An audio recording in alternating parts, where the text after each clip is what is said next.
Meeting to order. I'm Ed Grandelski, Chair of the Town Council.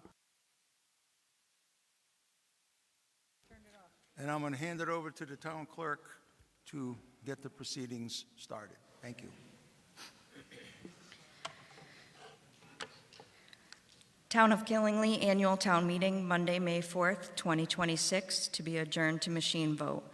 The annual town meeting of electors and citizens qualified to vote in the town meetings of the town of Killingly, Connecticut, shall be held pursuant to Section 701 of the Killingly Town Charter in the Auditorium of the Killingly High School, 226 Putnam Pike, Killingly, Connecticut, on Monday, May 4th, 2026, at 7 p.m. to consider, modify, and/or approve the following. Ordinance approving the operating budget for the town of Killingly for fiscal year July 1st, 2026 through June 30th, 2027. Be it ordained by the Town Council of the Town of Killingly that in accordance with Section 1005 of the Town Charter, the budget for the town of Killingly, Connecticut for the fiscal year July 1st, 2026 to June 30th, 2027 in the amount of $23,860,315 allocated to general government and $49,940,676 allocated to education for a total combined budget of $73,800,991 be adopted. Killingly Town Council, Ed Grandelski, Chairman. Resolution setting the dates, times, and places of the annual town meeting and adjourned annual town meeting and machine vote on the 2026-2027 budget ordinance. Pursuant to Section 1007 of the Town Charter and Section 7-7 of the General Statutes, said town meeting at its conclusion will be adjourned and the aforesaid ordinance, as submitted or amended, will be submitted to vote upon voting machines scheduled between the hours of 6 a.m. and 8 p.m., Tuesday, May 12, 2026. The ordinance will be placed on the voting machines under the following heading. The dollar value of said question shall be subject to change based on the amendments from the floor of the annual town meeting. Those voters approving the questions will vote yes, and those opposing the questions will vote no. Those voting no will have an additional advisory question. Is the budget too high or is the budget too low? Number 1, shall the general government budget for the town of Killingly, Connecticut in the amount of $23,860,315 for the fiscal year ending June 30th, 2027 be approved? Number 2, shall the education budget for the town of Killingly, Connecticut in the amount of $49,940,676 for the fiscal year ending June 30th, 2027 be approved? Voting will be held at the following polling places. Districts 1, 3, and 5 at the Board of Ed Central Office, 79 Westfield Avenue, Killingly, and Districts 2 and 4 at the Killingly High School, 226 Putnam Pike in Killingly. Absentee ballots will be available on the afternoon of May 5th, 2026. Please contact the town clerk at 860-779-5307 as soon as possible. All ballots must be issued in person according to Connecticut general statutes. Killingly Town Council, Ed Grandelski, Chairman. I now open the floor for nominations for a moderator of the annual town meeting. I move to appoint Joe Zornato. Thank you. I move to appoint Joe Zornato as moderator for the 2026 annual town meeting pursuant to the charter. Is there a second? I'll second that nomination. Are there any other nominations? Are there any other nominations? Are there any other nominations? Motion. I move that nominations for moderator be closed. Okay, is there a second? Second that. All those in favor? Aye. All those opposed? Motion to close nominations passes by voice vote. All those in favor of Joe Zornato for moderator? Aye. All those opposed? Motion for Joe Zornato as moderator passes. I now turn the meeting over to Joe Zornato as the moderator of the annual town meeting.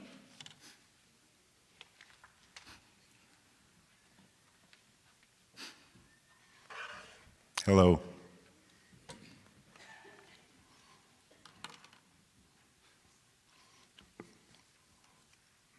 I appreciate the invitation. Hi. Thanks for coming out tonight. I was doing a little bit of research. We've been doing an annual town meeting there's a record going back, according to the Killingly Historical Society, 120 years, but it refers to even previous years. So it's been going on a long time. Of course, it goes all the way back to colonial New England. It's an honor to participate. It's the oldest form of democracy we have in the country. That's important.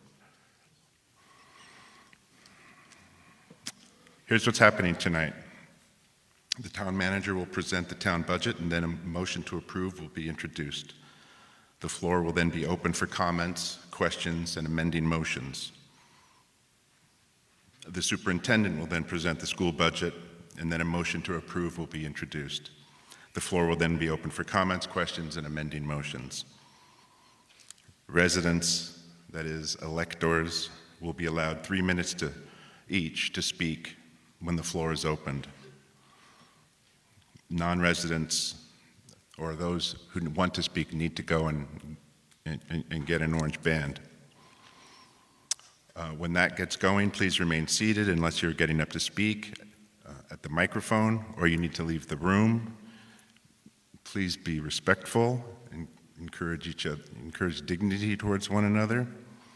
Try to keep the roar to a minimum as people speak their piece. They've been waiting. Honor that.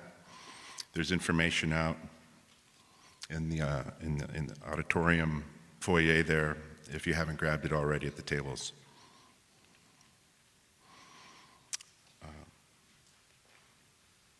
I think we're up next with the town manager. He's going to present the council budget.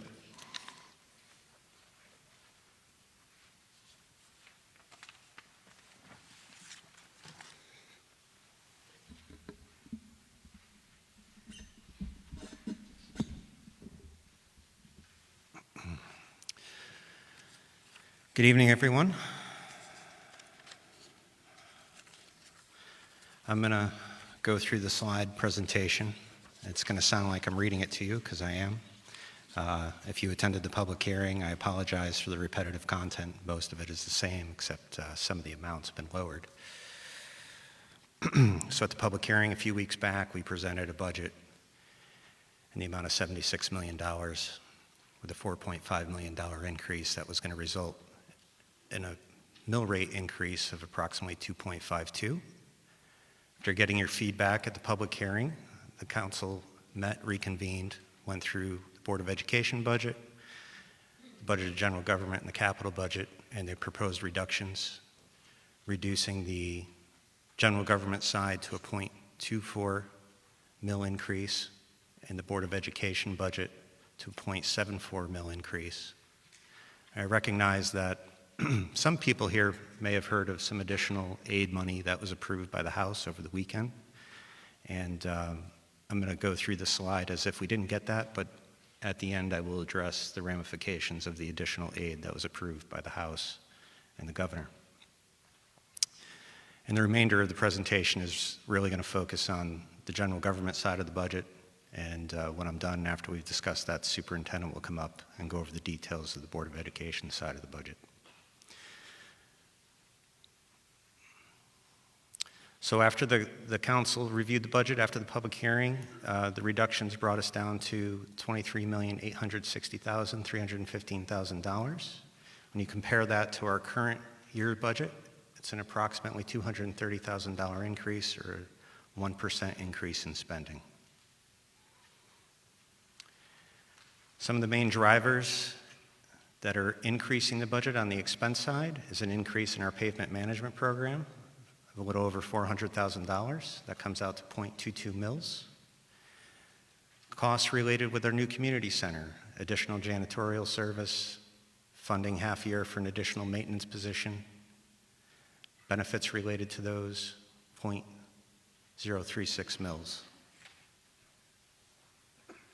Contractual salary increases for our bargaining units, $107,000, 0.06 mil. on the mill rate. That's the impact. Inclusion of a ninth police officer. Currently, we do have a ninth police officer position, but it's been subsidized by what we call a constabulary reserve. We'd like to continue that position, but we need to build it into the budget.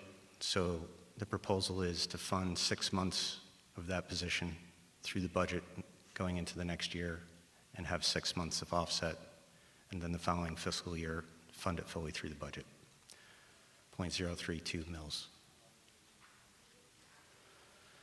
Increase in salt and calcium. For our winter operations, $50,000. The $50,000 increase lines up with the increase in cost per ton for treated and untreated calcium. And looking at how much we typically use those materials in the winter over time, this budget was underfunded.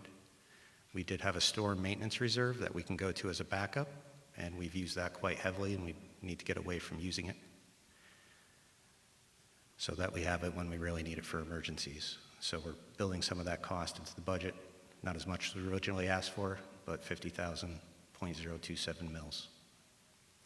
Lastly, we had created a third Parks and Grounds position.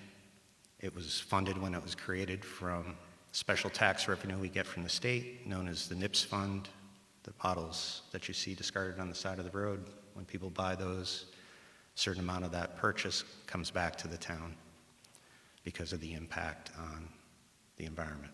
And we use that to fund this position. I'd like to get that position out of being funded by that special revenue and build it into the budget. So doing that incrementally, 6 months of funding, 33,000, 0.018 mils. We have contractual cost increase, 25,000 for animal control services is provided by the Council of Governments. Small mill rate impact, 0.01 mils. Health insurance for all the town staff, 5.6% increase, $20,000, 0.01 mils. This table is a list of the cuts and one addition that the town council made between the town manager's budget and the town council budget. There were $675,000 worth of cuts, various line items. Most of them I just touched on. There's a couple that were not originally included as expense drivers, but they offset the overall increase on the expense side of the budget. And then there were some revenue adjustments after the budget was first proposed. We learned we were going to get $51,000 in additional state aid. We drew down some special reserve accounts we have associated with the library, other special revenues, and we added back some use of fund balance to offset our capital costs, $350,000. And all that nets out to a 0.98 increase in the mill rate. 0.74 on the education side, 0.24 on the municipal side.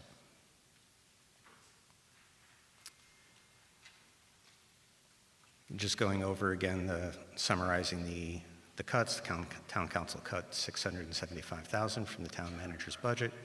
Additional revenues since the public hearing, $487,000, nets that mill rate, 0.24. And we touched on this at the public hearing. One of the things we have to work around when we put together the budget is working around the state mandated spending cap. This year, the state spending cap was set at 0.264%. That was tied to an inflation index. On the town side of the government, we're contributing 0.432% towards that cap. The education budget was contributing 3.227% towards that cap, so they were over. However, in the funding package that was passed over the weekend, the legislature exempted local governments from the spending cap for the fiscal year 2027. So they're holding us harmless if we go over this cap, and we do not have to request a waiver. And so no further changes are needed to the budget to address that cap issue. Also over the weekend, the House voted on a bill providing more aid. So they added $622,000 of municipal aid for the education budget and $333,000 of municipal aid for the general fund budget. When we act tonight on the budget, we're acting on approving an estimate of expenses. We're not acting on revenues. So what you're approving tonight is a total of how much the general government and education can spend in the next fiscal year. After the budget is approved, the town council typically meets the end of the fiscal year, the beginning of the next fiscal year, and sets the mill rate. At that time, they can consider this additional revenue to offset the amount of the mill rate increase necessary to support the budget. And assuming that they do recognize all that revenue to offset the mill rate increase, that would bring the general government mill rate increase down to 0.06 and the education side of the budget down to 0.40. That's a decision the council has to make at that time.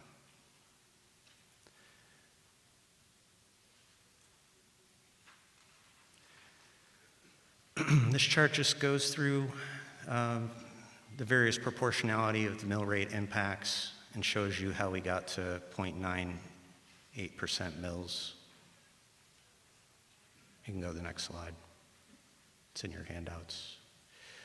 This slide, if you want to measure how you're personally impacted by the proposed budgets, you can look at your assessed value and kind of fit yourself into this table.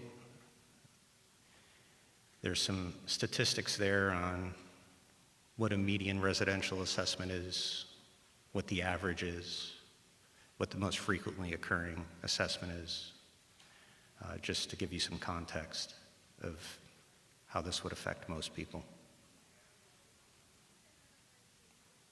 Next slide. That's it. If you want to use that link there, you can go calculate what the property tax impact would be for you if you know what your assessed value is. So with that, I will turn it back over to the moderator to call for a motion on the budget.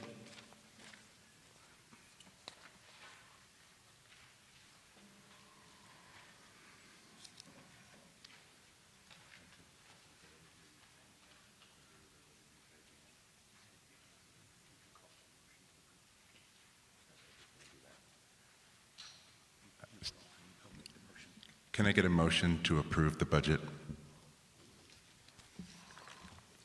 I move to adopt the town council proposed budget ordinance for fiscal year 2026, 2027 for the general government in the amount of $23,860,315. Is there a I'll second? second that motion. We've had a motion and a second. Is there any discussion?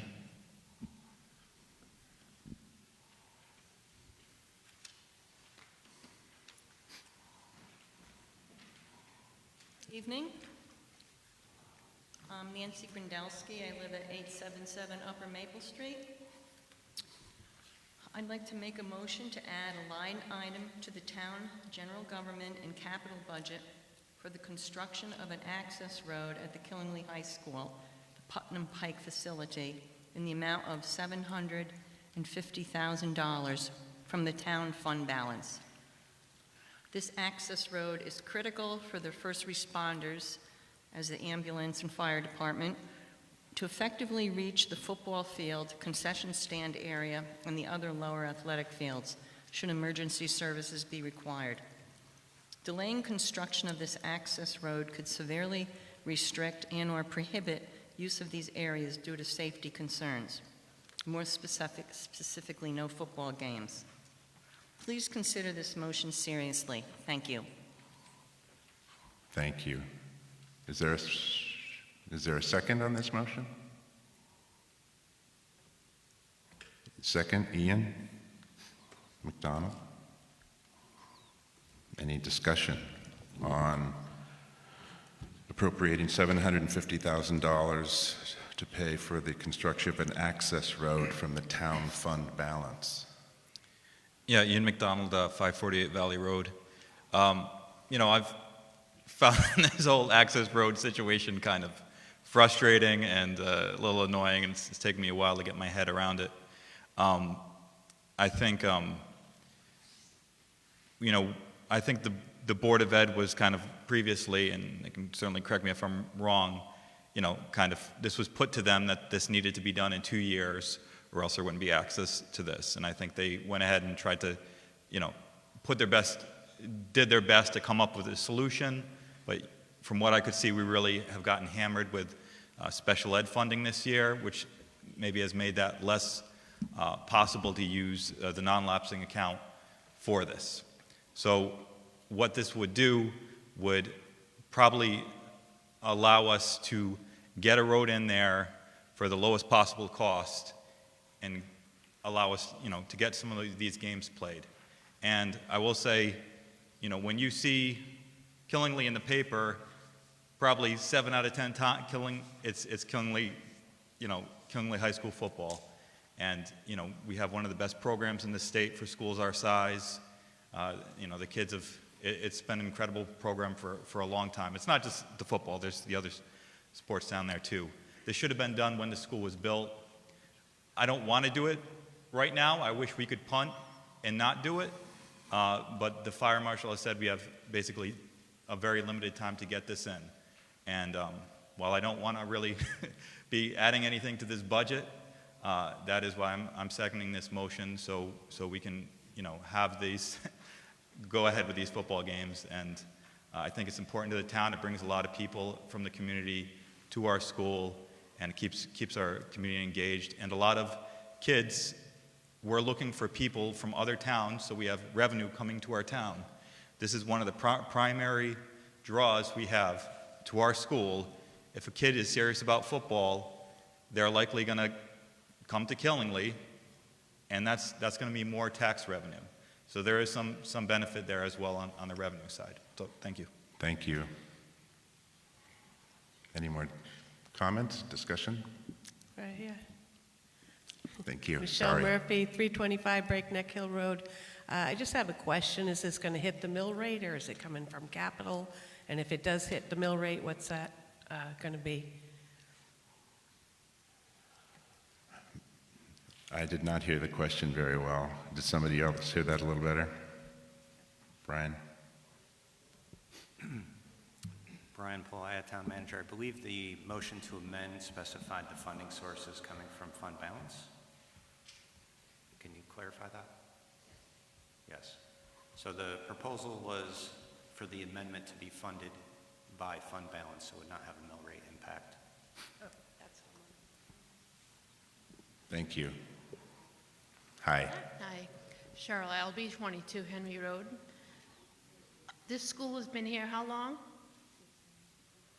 Okay, I know my son graduated 10 years ago. There was no access road back there. We didn't play, they couldn't play any sports back there. We still played football. We still have a great football team. Not sure why all of a sudden, after all these years, you want to go to these back fields that really are no good. We brought this up last year. Well, you brought this up last year, and I said the same thing last year. The baseball fields back there are all gravel. The fields back there, they go down slope. You can't even, you have to redesign everything. So now you're asking for an access road, and then next year you're going to ask for all the fields to be redone. And how many more millions is that going to be?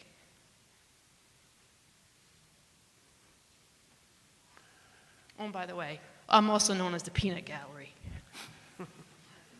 Does anybody want to respond to why we need an access road now, and if this is not realistic because we don't need those fields?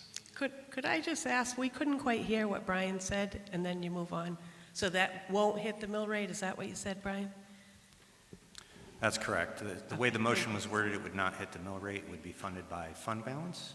I can try to provide some background on the last question about the context of the access road, but those who've been around longer, feel free to jump in and correct me if needed. I believe that there was supposed to be an access road constructed when the high school was originally built many, many years ago, and at the time, I don't know if it was the building commission at the time or the Board of Education or a combination of those two, decided to build a concession stand that was donated in the path of where the access road was supposed to go. So that concession stand was built. The access road was never built at that time, and this lingered as an issue on and off over the years. There were some incidents in 2021 that brought the need for the access road back up from some of the fire companies that were trying to support activities that were going on at the field. And at that time, the fire marshal informed the previous superintendent, I believe his last name is Alito, that this needed to be addressed. A couple of years went by, nothing happened. A further enforcement letter was sent in 2023, and then there seemed to be some activity by the Board of Education to plan more earnestly for the access road. They hired a firm to do some design work, completed some of the permitting, and that's what's gotten us to where we are today. Anything you want to add, Mr. Fire Marshal?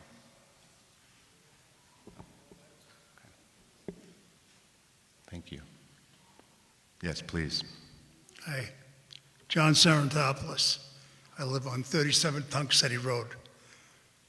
First of all, how much of a balance do we have, fund balance? Is there a fund balance?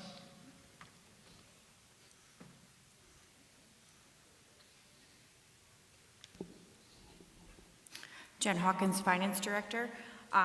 The current fund balance right now, based on the proposed budget, how it is with the projected use of fund balance already used, already built into this budget, would be a fund balance of $14,490,738.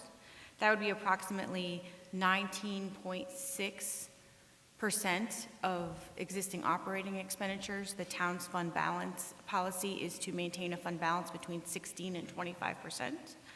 If this motion were to pass as it is currently put forth, that would result in a fund balance percentage of 18.4. I didn't understand a word of it. But is it my understanding that the fund balance is sort of required in order to have assets available in case there's an emergency situation during the course of the year? Yes, that's correct. Okay, and it's supposed to represent a percentage of the budget, that Yeah. fund balance, correct? That's How correct. will this adversely affect that fund balance that's necessary by, I would imagine, state statute? Well, it will decrease the amount of fund balance we have available. We'd rather not have to use it, but it's better than increasing the mill rate. Okay, so for the I'll cut proposal. to the chase. You know, it seems to me that this is a capital improvement project that you're talking about. And it's inappropriate, I think, to be tagging this onto the proposed budget, whether it be, I don't think it would be inappropriate if it came from the school side, school budget, but to tack it onto the town budget, I don't think that's a very wise thing.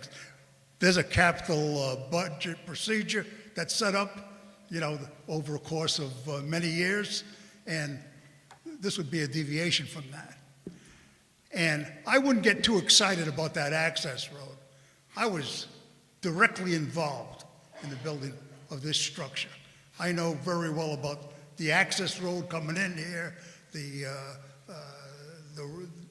access that we do have. There was talk of sidewalks. You know, if you want to be alarmed about something, I would be alarmed about our water supply right here, all right? Somehow or other, the town got hooked on putting its own supply in, and it's my understanding that we've got a water source that's equivalent to 20 minutes in order to save the building, or not to save the building, rather, to get the population out of the building. That's how much of a water supply you've got here, because there wasn't adequate funding to get hydrants and a pumping station down there on Route 12 in order to have public water that would have given us a adequate supply in order to fight a fire, if so it be. So there were a lot of issues because of budget restraints that never got incorporated into this school, this access road is one. And I think there's a segment of land that's been designated as that. I mean, if you want to go in and knock down some trees so that trucks can get up the hill, fine. But I think this project, to go in there and make major improvements on it, belongs under capital improvements. 3 minutes, perfect. Thank you. Thank you. Mr. Ed Grandelski. Grandelski. This access road should have been built when the building was built. Looking at that, that would have been more of a town responsibility. So that's why in discussion and looking at this, I was talking to my wife and I convinced her, and we looked at where to go. And we looked at using the town fund balance as a funding source. There has been a few issues up there with respect to first responders trying to get down to the football field. The road that's there isn't adequate. I haven't physically witnessed it myself, but I've heard some individuals talking about the ambulance trying to get down.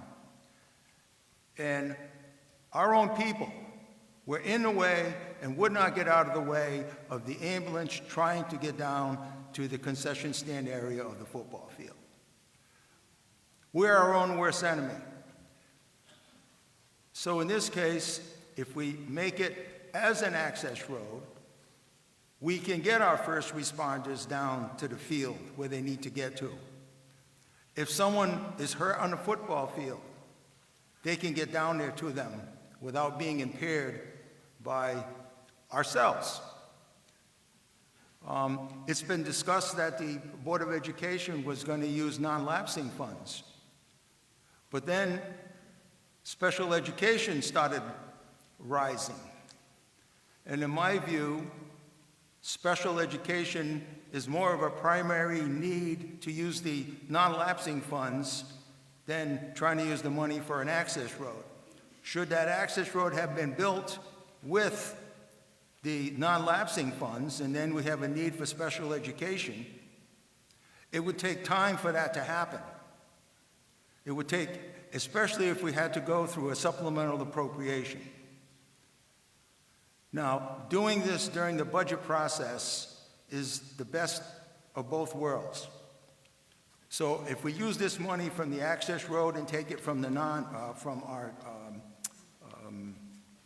our town fund, then it doesn't put the pressure on the Board of Education.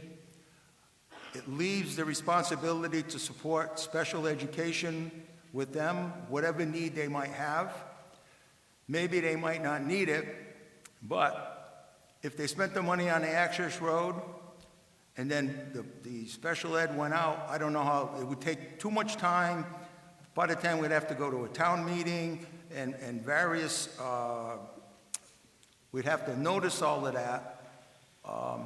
That would be a time-consuming situation, and it would not put us in the best situation. So again, had we done all this 15 years ago, we wouldn't be here discussing this tonight. And I think it's more of a town responsibility, but it's all our responsibility. So the biggest thing, I don't want to use mill rate. So we do have the fund balance, and it's not out of the question to use fund balance for situations like this. So I urge everyone to support this change to the budget. Thank you. Thank you.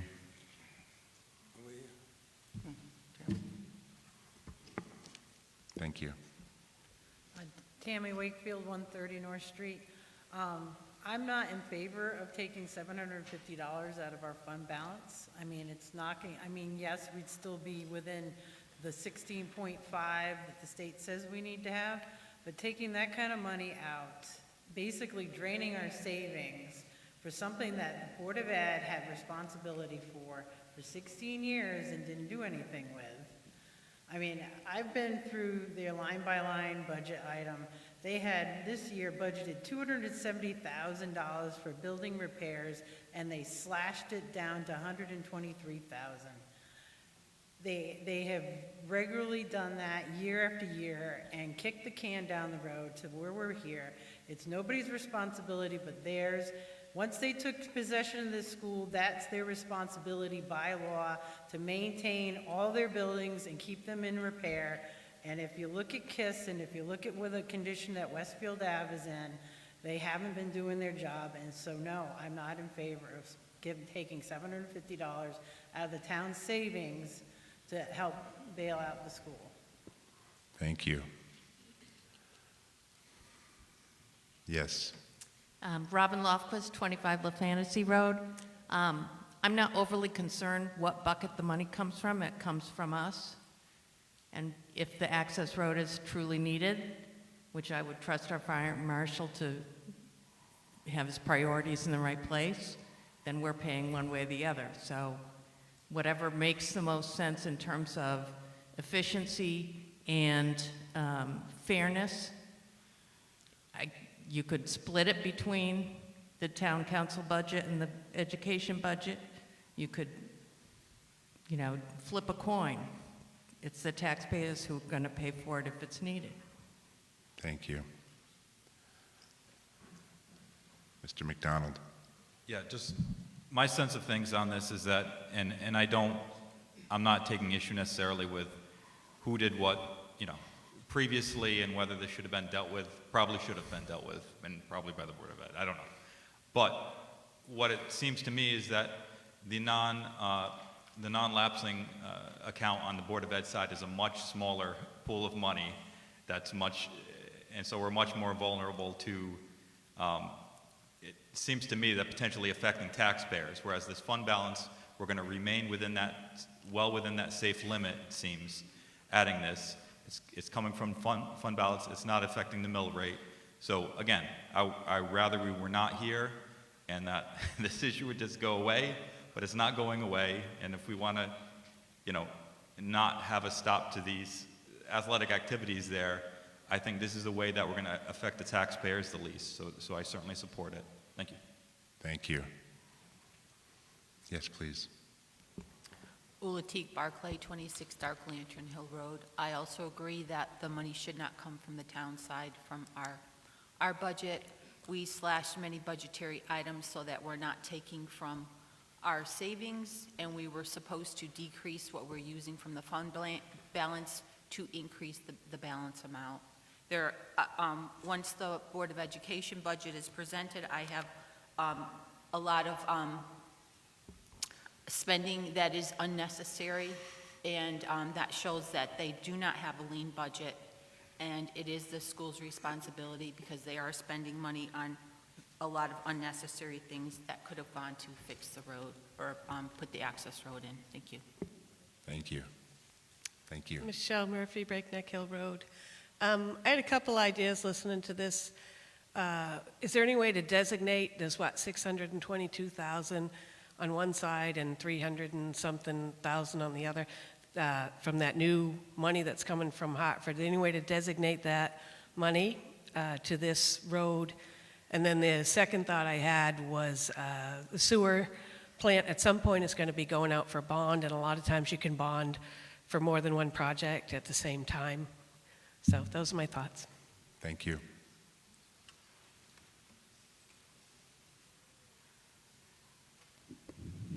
Adam Reynolds, 5 La Fantasy Road.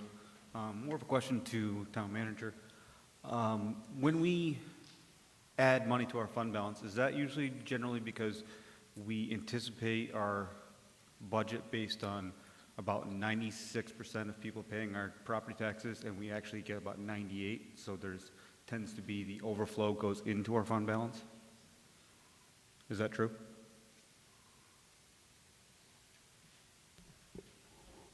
I'm sorry, Adam, I missed the beginning part of your question. So, and by and large, when we build this budget, we build it on a percentage of what we actually collect for property tax. So if our property tax collection is budgeted on like 96% or 95%, and then we actually collect 98%, so that extra percentage, that 3% or so, goes back into our fund balance, correct? Yes, that could happen. So on an average basis, what is that number? Is it 1 million, 2 million? Jen, do you have a number from last year? I don't have it available. No? Okay. I believe in the last year, we were slightly higher than the collection rate we assumed, but I don't have that figure. So it would be safe to say that if we spent this $750,000 on getting this access road so our children are safe down those fields, we could see the potential of refunding that within the fiscal year. Yes. Thank you. I'm under the impression that the fire marshal has put some urgency on this issue. For some reason, maybe it's to save the lives of people. Just a thought. Anyone else like to? I believe that's correct. Sorry, I don't know if this is working. Yeah, I'm not sure what the specific deadline is now, but my understanding, and this is why I support the motion, is that there is a deadline associated with this. And if this was whenever, do it when you feel like it, maybe we wouldn't need to be doing this. But there is a deadline, so and I'm not a fire marshal. I don't know, what that judgment is, but he's, probably knows his work here, but there's a deadline, and that's why I think we need to go ahead with it. Thank you. Please.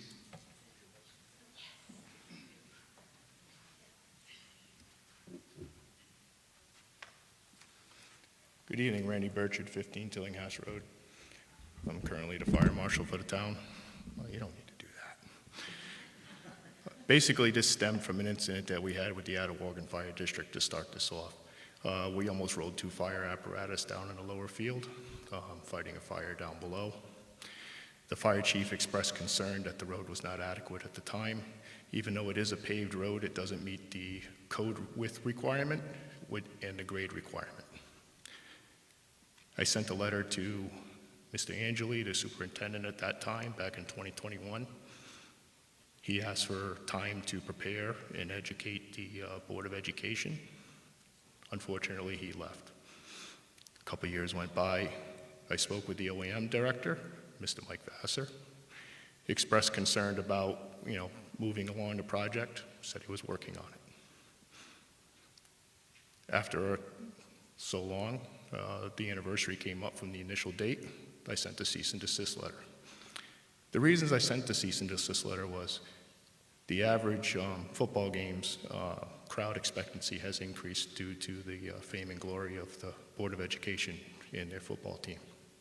The other part was we have a free concession stand that was donated. Unfortunately, a free concession stand is not free. The initial road that goes down there was based upon the fact that it was the well house road. It supplies access to the well house. By building the concession stand, it met an aggregate gross square footage of over 400 square feet. And it does serve the public. It has cooking, has grease, it has an ansel system, fire characteristics that require suppression operations. In doing that, they reached over the threshold of the 400 square feet, which now provides you have to have access down to there. The other issue was a lot of the home games, that's where the fire department and the ambulance personnel stage. It's the closest spot to the field. It's the only access to the lower part of the field. 2 incidents with KB ambulance trying to climb that road physically hit the fence due to the crowds and caused damage to the ambulance. After 2 times, the urgency level went up. Unfortunately, people do not get out of the way when they're watching a football game when there's an ambulance coming up through. Just recently, this year, the Auditorium Fire District had to respond to a CPR call, and their only crew was staged at the football game in their district. They had a heck of a time trying to get up the access road to get up to go do the CPR call. The urgency of the 2 budget years was to allow the Board of Education to use 2 funding sources each year out of their non-lapsing account. In doing so, it provided leniency because of the cost of the astronomical road. I'm not a big fan of spending this much money on a road, but at the same time, I don't want to see any more apparatus and people get hurt. Granted that the incidents with the ambulance was minor, the road is not adequately width. Multiple projects and variations have been tried. Unfortunately, the cost is the cost. I wish it would just blow a road out, have some farmers come in, cut some trees, pull some stumps, lay some gravel. It's only got to be 20 feet wide. Unfortunately, in today's world, it doesn't work that way. Anybody have any questions? Thank you.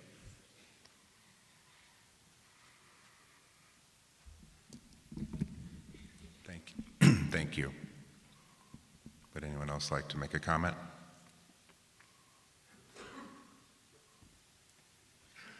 Mr. Grandelsky. Grandelsky.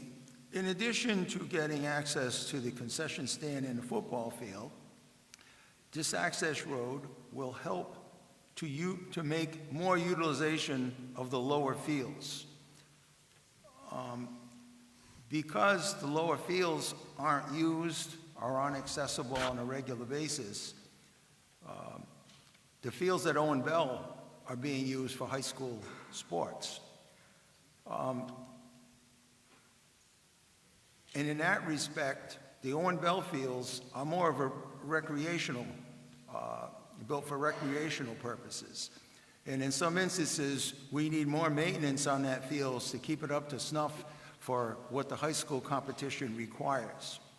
So not only will this act, since we don't have this road to the lower areas, the fields that were built are not utilized. So this will open that opportunity. It'll keep the students more within the school area. Now we have a lot of places that the students are playing at Owen Bell, they're playing at Westfield Avenue, they're using a lot of other areas that in addition, we have to transport them to these other locations. So if we can get more utilization of the fields at the high school, it would be beneficial to everybody involved. And it would help, I mean, we're lucky that the football team has had such success that it's helping to force these issues, but it will also help us maintain and get our fields back up to snuff, you know, the far areas that you can't even see the fields. If you're up on the area in the back, you can barely see the fields in the outer limits. So this road will help get access to those areas. So it's not just one spot, but it has a lot of benefits to get this done. Thank you. Any more discussion about the access road? Yes, sir. Hey, Russ Goulet, Quinns Hill Road, Dayville. Yes. I don't know anything about this road. I've never been in that area, so I really don't know what I'm talking about, but I just want to raise a question of, I think I heard 750,000 was the estimated budget to put in the road. What's the composition of the road at that price, and how do we arrive at that price? Is it asphalted road with curbing, drainage, and if it is, and is the highest cost possible that you can put in a quality road, has it been considered to do maybe a two-part situation, stretching it over 2 years of this annual budget, and taking the money from the funds? I don't like the mill rate situation. And maybe do the first year, get the road in, and with a gravel situation, you've got your access. And if you really need the asphalted road, do it a subsequent year. Is that a situation? Is that a possibility? It's kind of a win-win, I think, right? Mr. Take Town the heat Manager. off of all of this year's budget, I guess, and you get your road. Those are all great questions. I think he has a few answers. Go ahead. Brian Palaya, Town Manager. I have some of the answers to those questions, and other people might have some of the answers as well. There have been a few different iterations of the access road. The access road that the school was seeking to build, the cost got as high as $2.7 million. That was for a paved road, future phase of a sidewalk, lighting, and those weren't included in that $2.7 million figure. I believe there's a lot of retaining wall and a lot of material required, and that drove up the cost. They looked at a lesser version that was going to cost 2.1, was still going to be an access road, but it was going to have a lesser wetlands impact, and that got the cost down to 2.1 million. And then there were discussions about them not having enough money to fund the $2.1 million road, and they looked at phasing it. They had issued a purchase order for doing the first phase of the work this year with the contractor they identified, and I believe they recently voted to terminate that contract. The town did some field work, survey work, and some wetlands flaggings, and we came up with an alternative route for that access road that just sticks to the basic requirements of what the fire code requires. It does not need to be a paved road. It can be a gravel road, less width. If we take this path through the woods, less material is required, no retaining wall, minimal wetlands impact. That cost, we believe, would be under $750,000. Thank you. Mr. Moderator, I'd like to move the vote. I couldn't hear, the acoustics here are terrible. Could you repeat the first part? I would like to move the vote. Okay, and there's a second? Well, we're voting on a motion to take $750,000 out of the... We want to end debate. Motion to, sorry, Red, thank you. Motion to end debate. All those in favor? All those against ending debate? The ayes have it. We were ending debate. Now we're moving to a vote on Ms. Grandelski's motion to add $750,000 from the fund balance to pay for an access road. Mr. Moderator, will you explain how the vote is going to be done? Well, just like we did the last one. Yeah, we need armbands. So this means you're an elector. I had to look that up. That means you're a resident of the town and you're a registered voter. So that makes you an elector. So those who have bands will be voting yay or nay. Yeah. All those in favor of the motion, please indicate by raising your banded hand. Looks like we're doing a count. Just keep them up.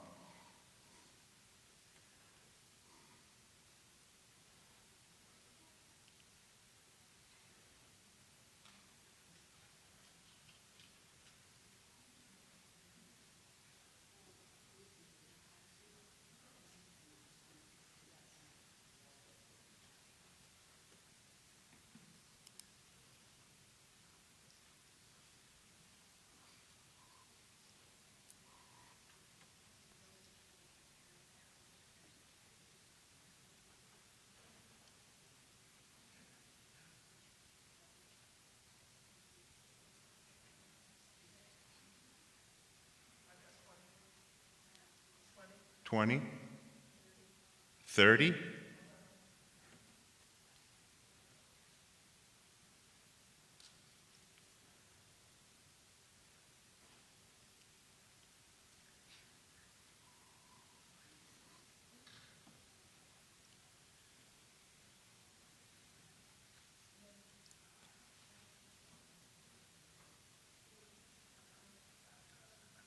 Are you good?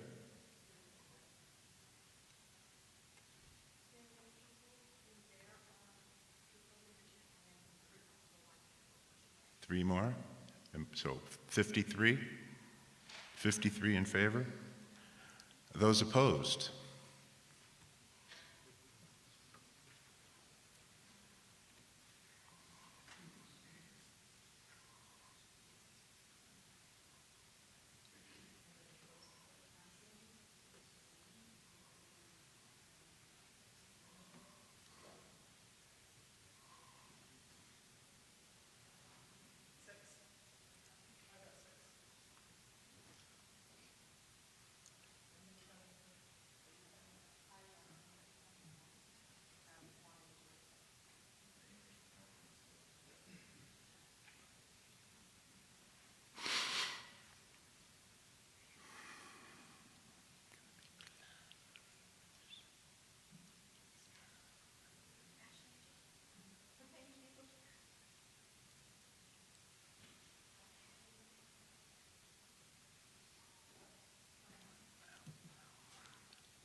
So 20, no, I didn't.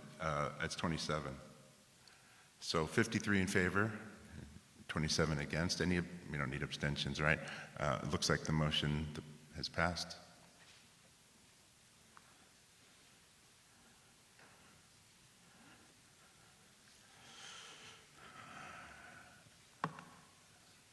Are there any other questions, issues you'd like to raise about the town budget?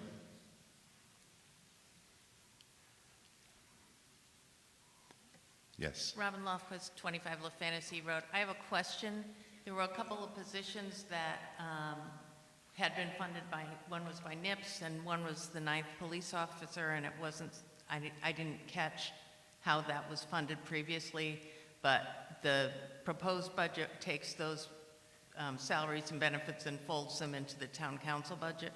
Are the sources of revenue that paid for these in the past no longer available? Thank you.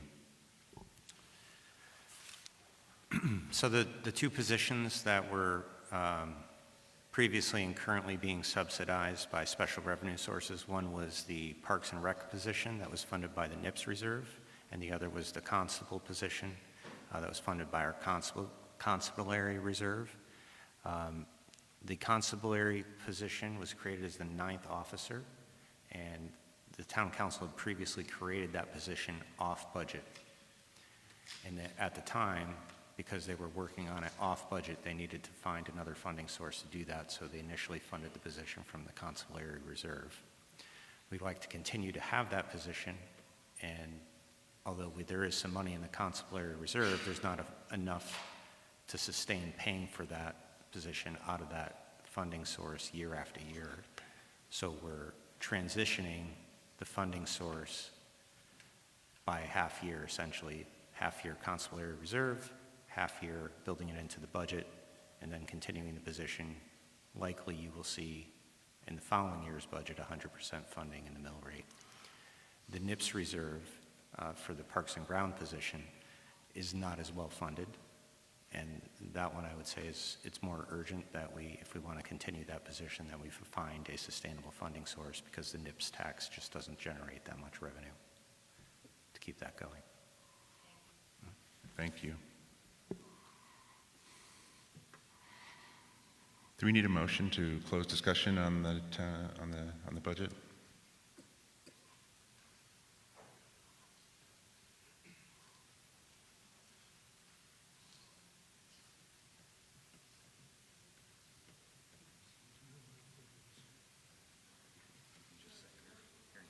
Okay, hearing no further discussion, we're going to move on to the Board of Education budget. Oh, will we, on moving forward? Oh, I see. We need to call for a vote on the general budget, general government budget for the town side. All those in favor of the general town budget as amended with the access road, please indicate by raising your hand with the band.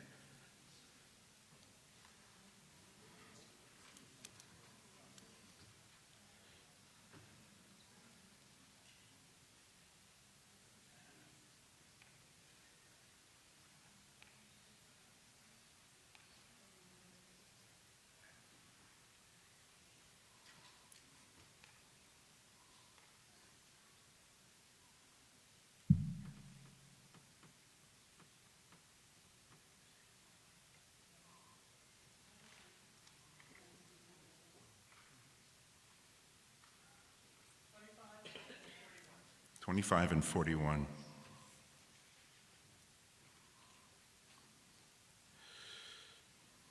All those against the town budget as presented.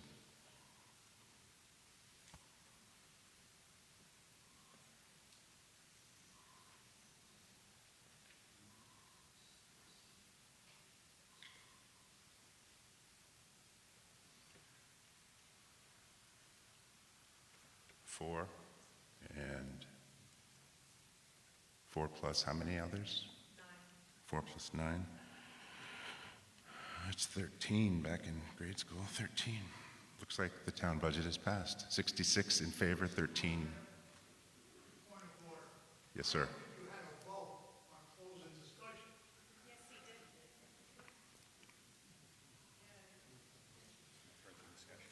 There was no further discussion, and I said, hearing no more discussion.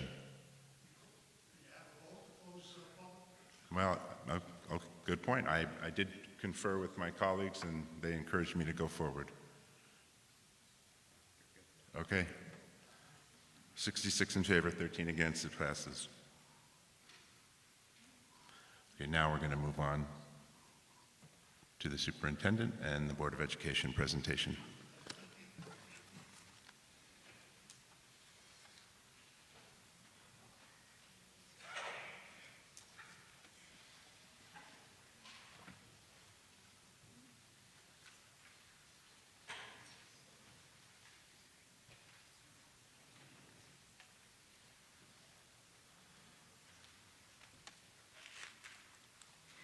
Good evening, everyone. Thank you so much for coming out tonight. If you weren't able to get a paper copy of the presentation, you can scan that QR code. I'll give you just a moment, and you can have a digital version. So tonight, I will be presenting about this current year's budget, this year, the Board of Education's adopted budget and the Town Council's reduction to that adopted budget, as well as revenue sources. All right, I'm going to switch the slide, okay? All right, before we look at next year's budget, it's important to recall what happened with our current year's budget. Last year, the Town Council reduced the Board of Education's budget by $1.8 million, resulting in an overall increase of $554,000. So as a result, 14 positions were eliminated, including teachers, paraeducators, custodians, and an administrator. All administrators took a one-year pay freeze. Several positions in the secretarial and administrative union were reduced from 12 to 10 months. And we accessed approximately $300,000 from our non-lapsing account to cover special education costs. Additionally, we reduced supplies, equipment, and maintenance lines across the district. These reductions have real consequences. They create disruption within our organization. Staff who remain are asked to do more to make up for positions that are no longer there. Supplies become constrained, maintenance projects are deferred, and we fall behind on planned replacement cycles such as Chromebooks and uniforms. Cuts of this magnitude don't just impact one year. They create challenges that carry forward and make the following year even more difficult. That is the reality of reductions at this level. And this has been our reality for some time. On this chart, the dark red line represents what was approved by the Board of Education, while the lighter line reflects what was ultimately approved after Town Council reductions and the referendum. For the current year, the gap between what was requested and what was approved is greater than we have ever seen, only preceded by the 24-25 budget, which also experienced significant reductions. In contrast, in 23-24, after initial reductions, voters restored funding closer to what the board had requested. The key takeaway from this chart is that while the board's requests have varied over time and the amount ultimately approved has fluctuated as well, over the past 10 years, in 6 of those years, there have been a significant gap between what was requested and what was approved. The largest gap occurred last year, immediately followed by another year of substantial reductions. In short, this represents 2 consecutive years of significant reductions to the Board of Education budget.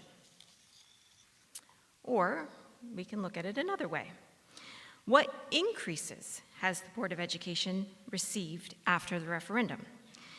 This chart shows the budget increases over the past several years, along with the percent increase, and on the right, the rate of inflation. I invite you to draw your own conclusions from this slide. However, like every household and business, our costs are not insulated from inflation.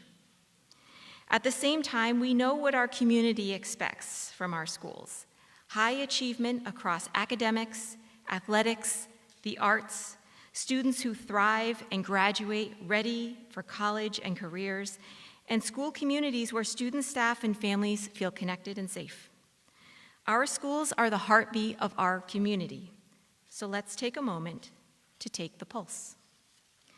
Last year, our students who took advanced placement exams scored significantly higher than national average. These exams allow students to bypass entry-level college courses, saving both time and money. Speaking of college, many of our seniors will be attending next year. In fact, this year's senior class has received 449 college acceptances across more than 150 different institutions, with 3 students committing to military service. Our students and families expect a well-rounded experience from Killingly Public Schools, and one way we achieve that is through our robust sports offerings, keeping our students active after school. Our sports team have been tremendously successful, 30 championships in the last 5 years. And while we prepare our students for the next chapter, we also provide meaningful career exploration opportunities. Through our Career Center, we offer more than 70 job shadow experiences each year. Community partners come into the high school and share their experiences with our students, helping them to discover what drives them. Our Career Pathways program also allows students to explore their interests and passions before they even apply to college, again, helping them save valuable time and money in the future. And it's not just about the high school. Our students begin their journey in our elementary schools, where they are already achieving great success. Killingly Memorial School was recognized for the 2nd year in a row as a school of distinction by the state of Connecticut for exceptional growth on state assessments. Our students compete in a wide array of clubs and organizations, always coming away with meaningful and applied learning experiences. And over the last 3 years, we have made a concerted effort to increase positive climate in our buildings, and we have accomplished just that. These slides show an increase in nearly all areas of our climate survey given to our students, staff, and families.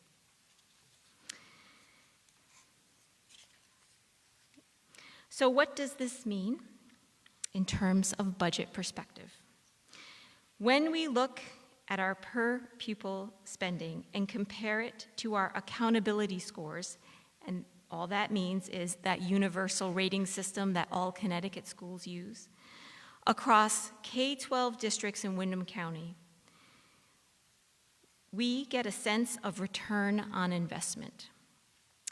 In other words, how effectively districts are turning dollars into outcomes. So let's take a look. If that data was placed in a chart that compared how much districts spend, which is the bottom axis, to how well students perform, the side axis, it would look like this. This shows we are outperforming area districts while spending less. And now on to next year's budget. As we built the 26-27 school budget, we aimed to bring a very low budget to the Board of Education. For the past several years, we have used a zero-based budgeting approach. In true zero-based budgeting, there is no predetermined cap.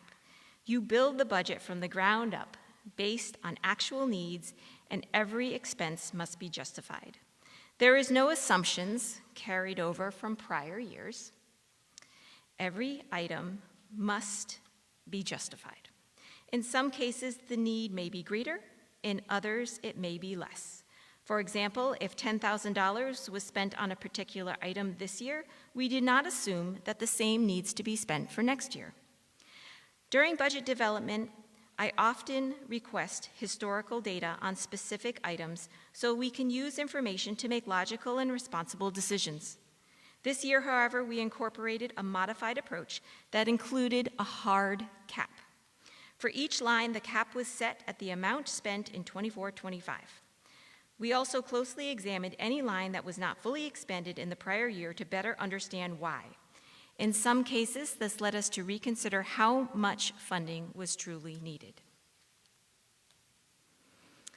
Before bringing the Board of Education budget, the budget to the Board of Education, the superintendent, myself, reduced $1.3 million, including 5 full-time certified positions. Unfortunately, there were 2 major cost drivers that we could not control: special education tuition for students requiring out-of-district placements and health benefits. These 2 areas are shown in green, and as you can see, they represent significant increases over last year's budget. In contrast, the areas shown in red reflect decreases from last year, and those make up the majority of the remaining budget lines. And so, this is what the Board of Education's budget looked like visually prior to reductions. Special education tuition and health benefits made up a $3 million increase. Everything else, including salaries, equated to about a $500,000 increase. So why is health insurance increasing so significantly? There are a few key factors. First, the rising costs of medical care and prescription drugs continue to drive premiums upward. In addition, our local claims experience has been higher than in previous years. And special education costs are also rising, largely due to an increase in the number of students requiring services as illustrated in these charts. Over the past 5 years, Killingly has seen an increase of more than 100 students in need of specialized services. This trend closely mirrors what we are seeing across the state. In addition, there has been growth in the need for more intensive and specialized services, particularly out-of-district placements. There are no guardrails on what these placements can charge for tuition. In fact, last year, one of our out-of-district placements had bumped up tuition 15% mid-year. As a result, the cost of these placements has increased along with the transportation associated with them. For this current year, we are currently experiencing a significant deficit in special education tuition. However, we have made a focused effort to reduce out-of-district placements. As a result of these efforts, we have significantly kept our students here in district, not placing them out of district. Unfortunately, the cost of these placements has not gone down. Quite the opposite. So after the town council deliberated, they reduced the Board of Education budget by $1.6 million, bringing the total allocation to $49.9 million.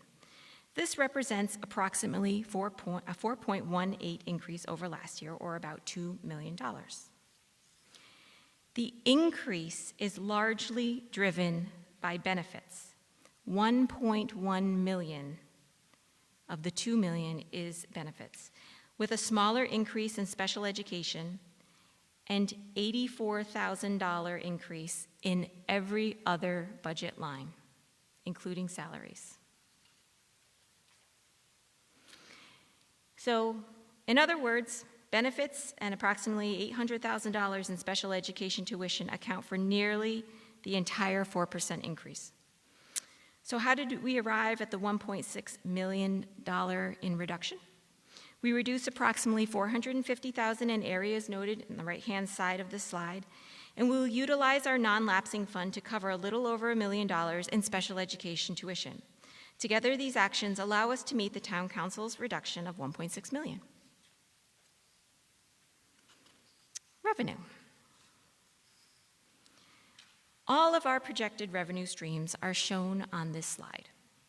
The largest source is the Education Cost Sharing Grant, which totals approximately $15 million. We also anticipate an increase in funding from the Ag Science Grant. However, it is important to note that all of these are projections.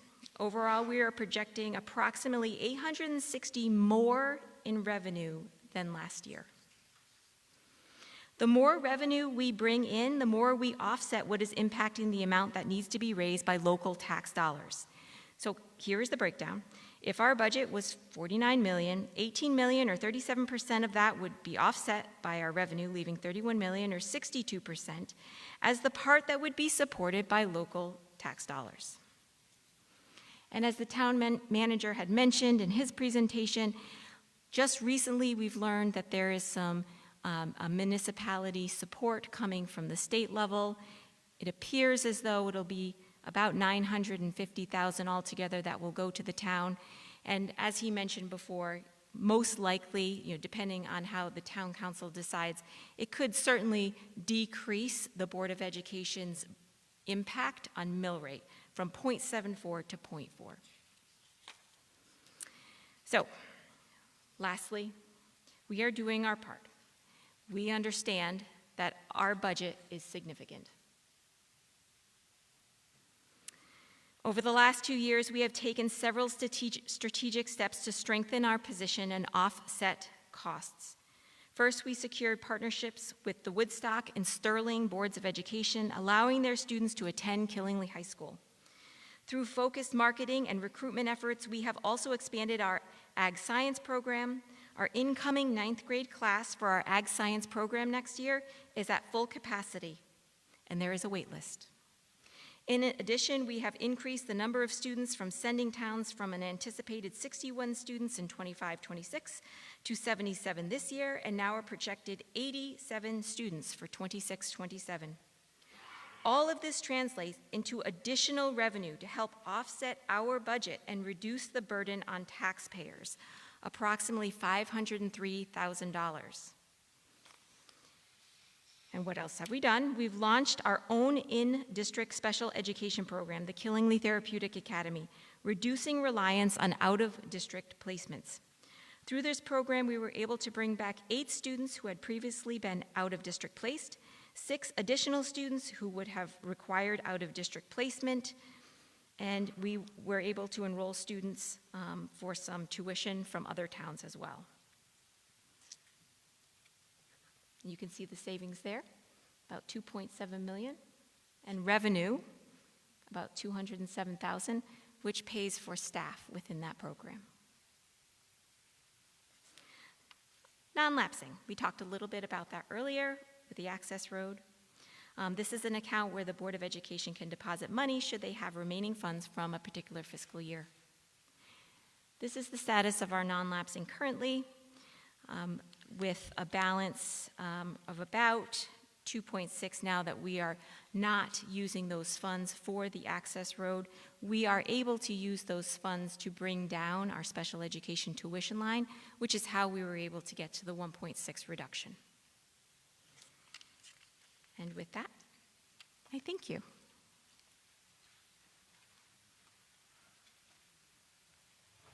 Thank you.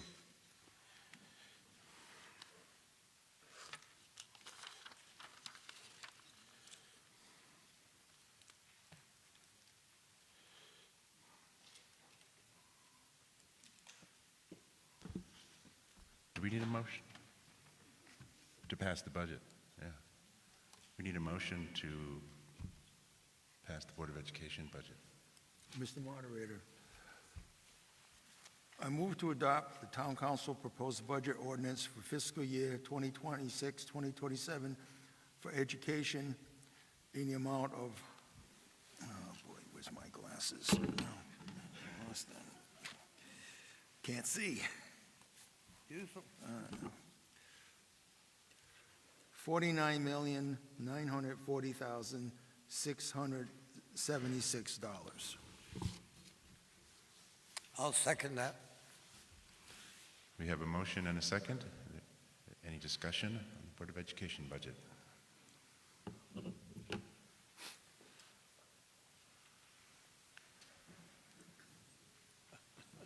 It's crazy.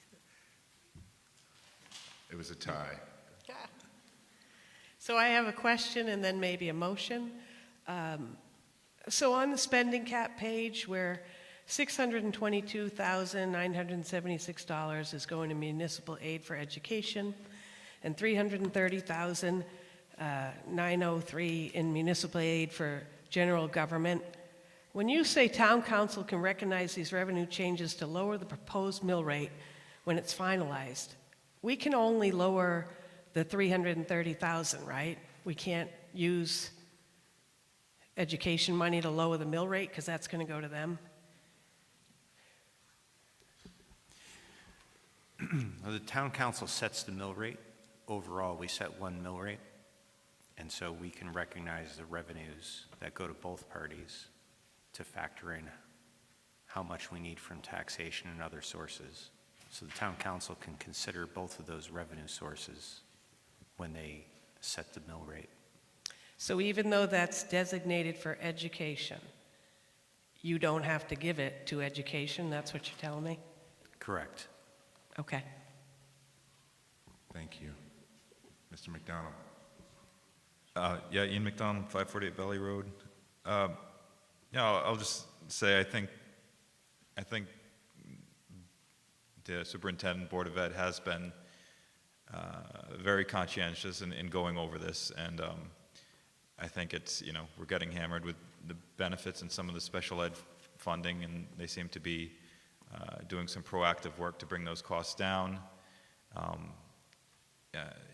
I think we've it's positive that we're getting some money from the state. I think overall there's been a lack of adequate cost sharing that's been coming to the municipalities and to Killingly, and I think that's when some of us look at some of the pain here that taxpayers have been feeling. I think sometimes it has less to do with our budgeting locally than it does with what's coming in. And I've been very, been very pleased with the administration at the central school and the Memorial School and the middle schools to this point. But I'd also say that when I was at the middle school, we had sewing, excellent sewing teacher, and home ec, wood shop, metal shop, machine shop, technology shop. Those are all things that I had, all opportunities I had that no longer exist. So when we look at supporting kids today and we think, oh, they're living large, that's not what I'm seeing. I'm seeing people that are doing their best out of a somewhat pretty constrained situation. So yeah, I support this. I think they're doing pretty conscientious budgeting here, and I support this. Thanks. Thank you.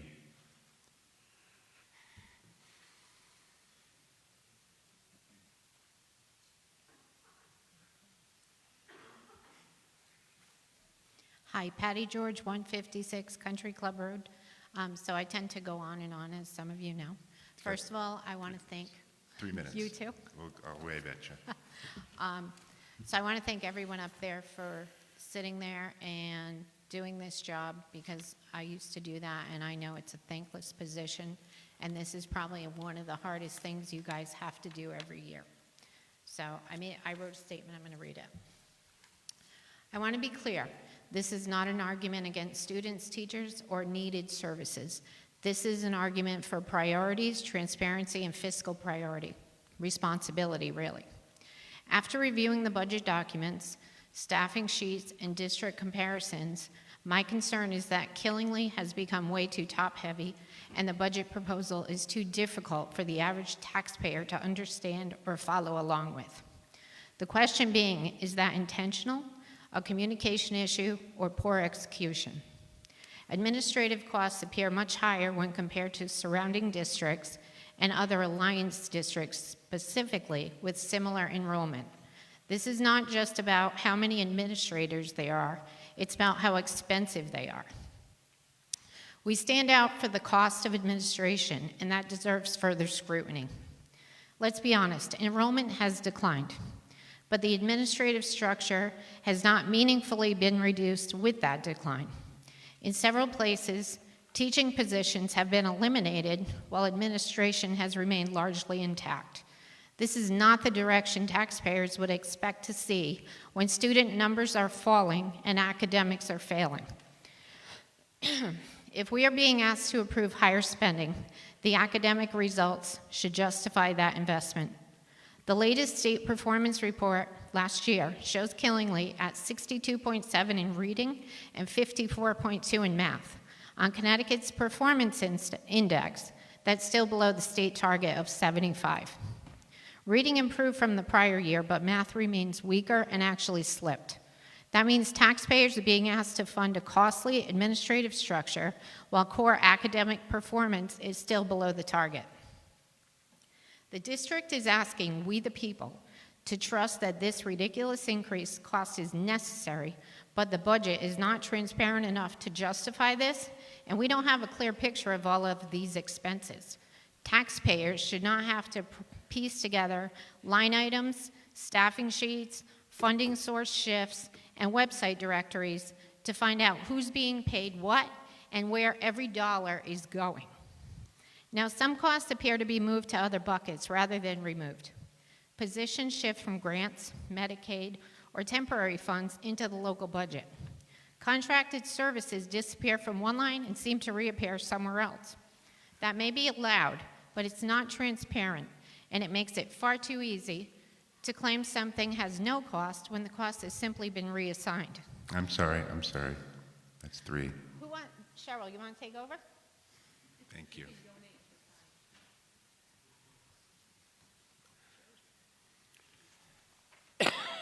I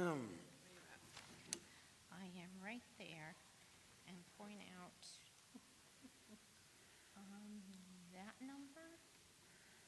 that number, these amounts, and these amounts. Okay. Please identify one more time. Cheryl Albee, 22 Henry Road, and Thank I think you. I lost where she said she was, but anyways. Before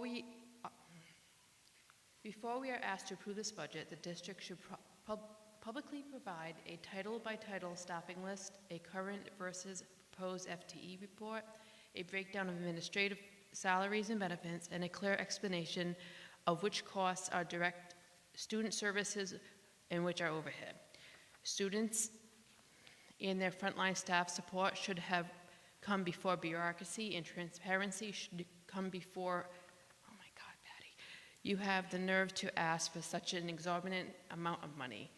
Until you can justify this budget, I am a strong no and will advocate very loudly for this budget to fail. We have a very large senior population in this community on fixed incomes. As Dr. Nash stated herself, we have a high poverty rate, and we have a lot of students with special needs. To quote Dr. Nash from last budget talks, KPS is the second largest employer in Killingly. That's saying a lot, so please explain to those in the back why administrative costs when adding in contract perks and benefits is roughly 20% of the overall school budget ask. Okay, she asked me to look at, New Fairfield, the median income is $143,864. The admin costs are $3.81 million. So your admin to student is 1.7. If you go into Tolland, you have 132,500. Your admin is 2.84 million. Your admin to student is 1,327. But then you go to Killingly. Killingly is 81,881. This is your medium house income. But yet our admin costs are 5.24 million. That's higher than her entire list on here.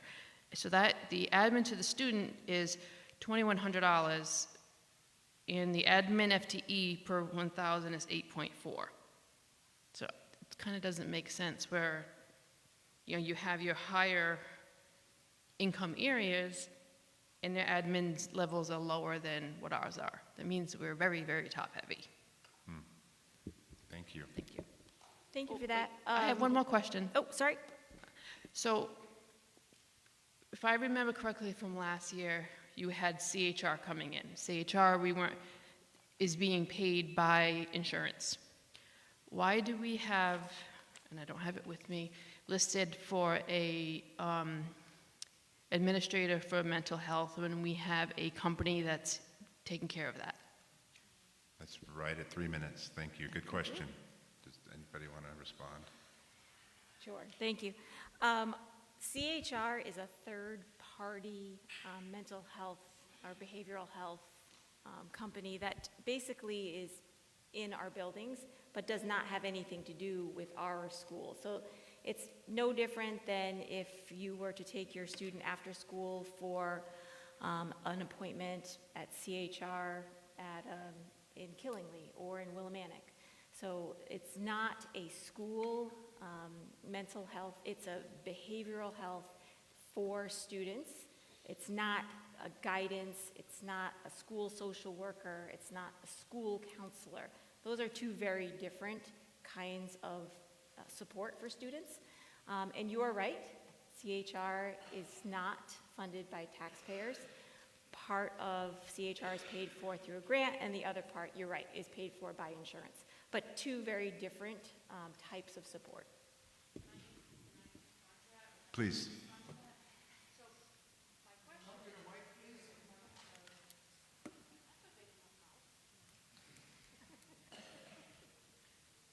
My question is, if you have this program that we had to have this mental health clinic, we had to have it.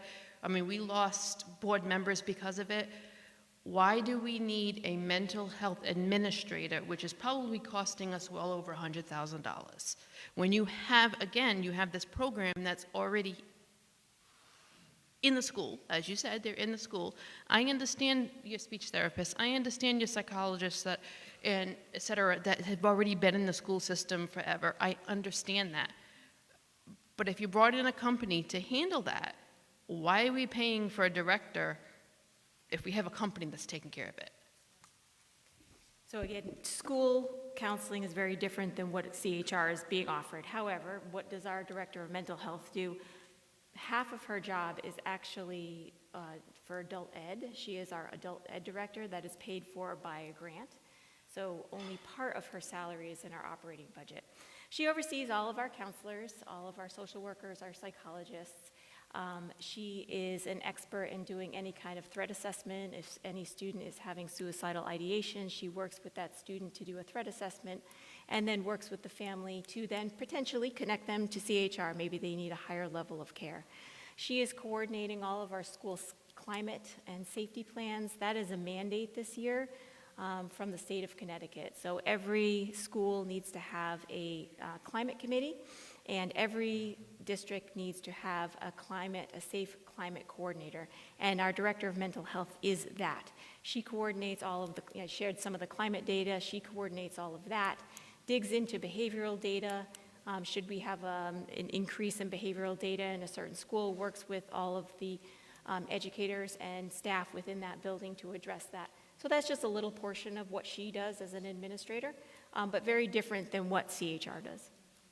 Okay, so the rest of the administration, that kind of doesn't make sense. That just adds to it.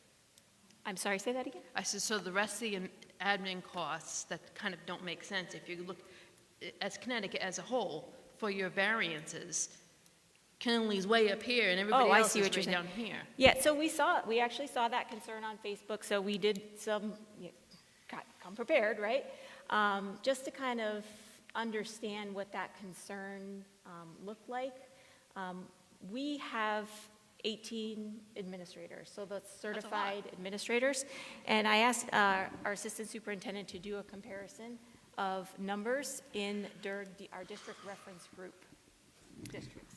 So I looked at data from the state and our DIRG, which is our reference group. And what that means is we get compared, we're comparing results to similar districts. Median family income, parent education levels, district size, enrollment, single-parent households, number of students who have free and reduced meals. So those are some of the indicators when making sure that we're comparing ourselves to similar districts. That's really important when looking at this data. So I looked at 16 different school districts and did the average. Average district administrators is 10. Ours is 6. Average school administrators is 17 for all of those 16 districts. For us, it's 12. So you can see that we come under those DERG averages. Then I also asked our Director of Human Resources to pull the comps that we use for negotiations. Our last comp was in 24-25 for the entire state for administrators. So out of 160 districts, our building administrators average 144 in rank. So there's 18 lower, and the rest, you can do the math, are higher. Okay, but if we tell you you have to cut from the budget, instead of cutting on the higher end, you're going to be cutting your student-facing positions, like you did last year. So your Like I did. paras, your special ed, that's what you're going to cut, because you're going to make everybody feel bad that you're going to cut sports, you're going to cut this, you're going to cut that. Instead of, I know you're looking to try to get me away from the thing. I No. understand and I get it, but I'm trying to make a point. We cut an administrator last year in the budget cuts. But then you added 2 more in. No. Okay, thank you. Would anyone else like to speak? Please, thank you. So if you go back to the 2010 stats, Killingly's student population has actually decreased nearly 20%. And even though it said that we have less administrators, since that time we have added many administrators. For the 24-25 fiscal year, once the audit is completed, the Board of Education will have about $800,000 budget surplus. To see how convoluted the budget is and how to follow it, you have to actually look at the 153 pages. So the budget that was presented or printed out for you is not the entire budget. I believe it can be found on the town website. I don't know if it's on the school website. It's 153 pages. So there are, I don't know how many, but there's decision packages. All of the decision packages were approved by the Board of Education. These are extras and they're not necessary. Page 6, decision package, $8,330. Page 7, field trips, $8,000. Various field trips to enhance education. Testing, PSAT, AP exams. This was paid by parents. I was told it was grant funding. Now it's been moved into the taxpayers to pay for it. I paid for my children's testing this up myself. Decision package, page 10, $1,700. Decision package, page 12, $6,500. It doesn't say what they are. Page 13, printing and binding. Promotional t-shirts, $500. Travel, hotel mileage, parking, $1,000. Page 14, flights for students, robotics national conference, $2,700. Since when do we pay for flights for students to go on trips? I had to pay for all of my children's trips myself. Decision package, $200. Stop and shop, page 16, $100 for still life produce. Page 20, instructional supplies. It's all sports equipment. The sports equipment line items go year after year. Does the sports equipment get destroyed? What happens to it? I'm sure it lasts more than a year. $5,095. Open Stop and Shop invoice for food classes. In 2024-25, it was $1,887.14. 2026, $6,009.01, a greater than 300% increase. Page 23, Jerry's Music Shop, $2,000. Mouthpieces, reeds, valve oil. That's supposed to be an expense that students pay for their own instruments. Band shop, $500. Marching band replacement shoes and gloves. I had to pay for my own kids' shoes and gloves. 20 soprano ukuleles, $1,600, priced at $80 apiece. I found the Mitchell ukuleles for $59.99. Instructional supplies, 2425, $1,675.78. For 2025-26, it went up nearly 900% to $14,000. Decision package, page 26. Sports supplies, the decision package is $64,346. Of the sports supplies, $1,760 is for socks. So we have to pay for kids' socks now. Page 28, instructional equipment. Oh, excuse me. Page 30, CMA student festival fees, $2,375. I had to pay for my own kids' fees when they went on or participated in student festivals. Decision package, page 31, dues and fees for wrestling, cheerleading, golf, gymnastics. Again, it's a decision package. It is an extra, $3,125. Hi, excuse me, sorry, it's 3 minutes. Does somebody want to donate their 3 minutes to me?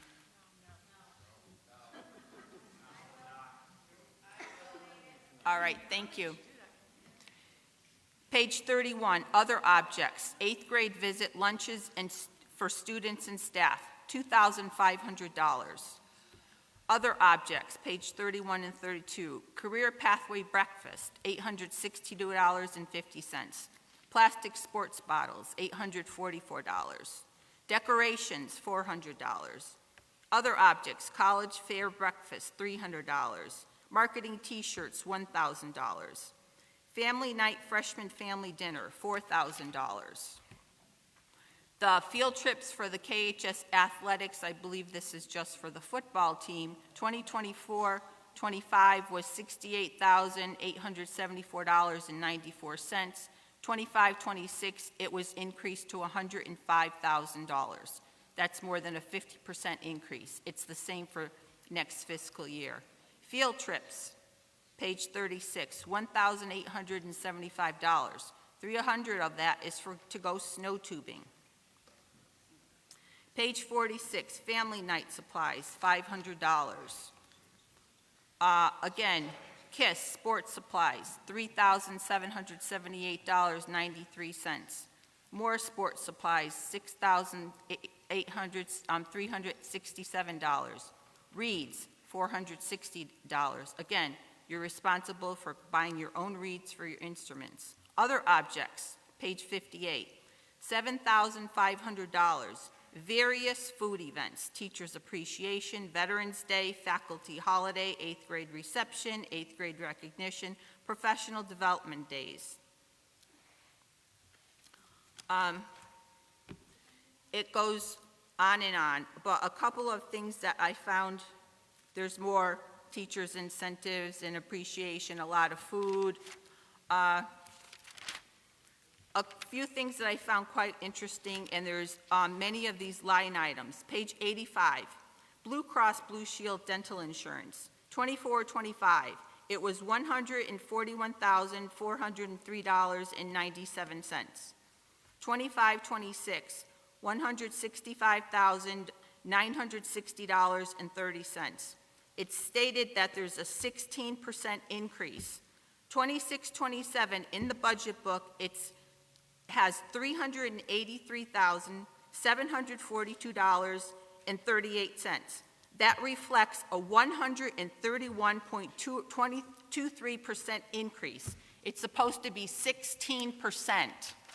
Another example, Blue Cross Blue Shield dental insurance, 24-25, $83,394.78. 25-26, the increase went to $93,918.90. I'm sorry, that's another 3 minutes. Thank you. 26-27, $232,338.33. The stated increase is 16%. This number reflects a 147.38% increase. There's so many of those insurance items that are overstated. So if you want to look in this book, this is where you're going to get the information from. I have several more pages of this wasted and spending. So we're not Fairfield County with one of the highest median household incomes of greater than $250,000. We're Killingly. Our median income is $81,000. The per capita income, or for single wage earners, is $40,277. Some of our seniors, 7.1% of our seniors live below the poverty level, which is $15,960. These are seniors trying to stay in their homes with such an income. This book is full of waste. It took me hours and hours and hours to go through it. The presentation does not reflect a lean budget. It does not tell you the truth. Thank you. Thank you. May I respond? Yes, please. Thank you. Susan Lannon, Hartford Pike Extension, current chairperson of the Killingly Board of Education. I'd like to speak in response to the role of school administrators and also address some concerns that the councilwoman had presented regarding budget transparency and our spending priorities. School administrators are essential to how our schools function. The term is not only principals and superintendents, but also district staff, such as those overseeing finance, curriculum, special education, transportation, and our facilities. Together, they ensure that our schools run safely and effectively, and they also maintain budgets, their staffing, their scheduling, and they review state requirements, long-term planning. Without structure, teachers would not have the means to support their students and focus on their job, which is instruction.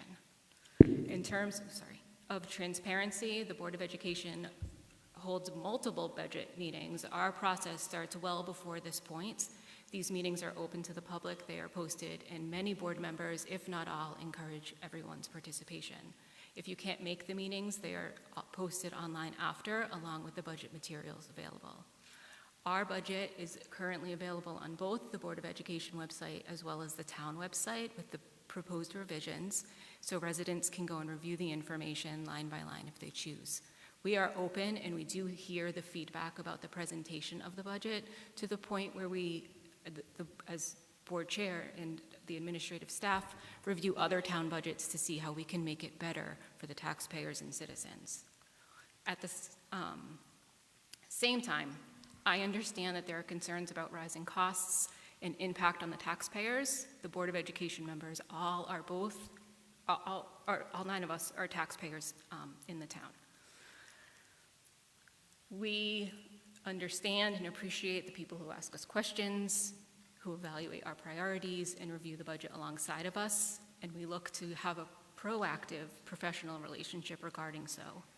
But it's also important that we recognize that the items that you are mentioning, such as athletics, field trips, small other participation costs, are often part of the well-rounded education we offer here in Killingly.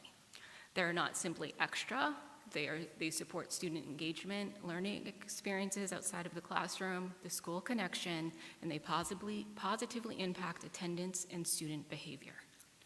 While responsibility is always to look for efficiencies, reducing smaller items doesn't always result in meaningful savings, and it can in fact reduce opportunities for our students. The broader question is how we balance financial responsibility with maintaining a complete educational experience. Ultimately, our administrators and school staff are responsible for managing this balance. They connect the educational need to the financial realities and operate within the budget approved by the Board of Education and ultimately voted on by the town. Even when there are disagreements about priorities, their role is to keep the system functioning and serving our students very effectively, which the Board of Education fully supports that they are doing that. Thank you. That's right at 3 1/4. Hi. Hi. Good. All set? I just have a comment that I haven't found any of the minutes for the special meetings, the ones that were not in executive session. And also, no videos available for those meetings either. Okay. Please, hi. Hi, Janice Jolly, Seagrave Street in Danielson. Mrs. Nash, I would love to request from you to never look at removing teachers from the classroom.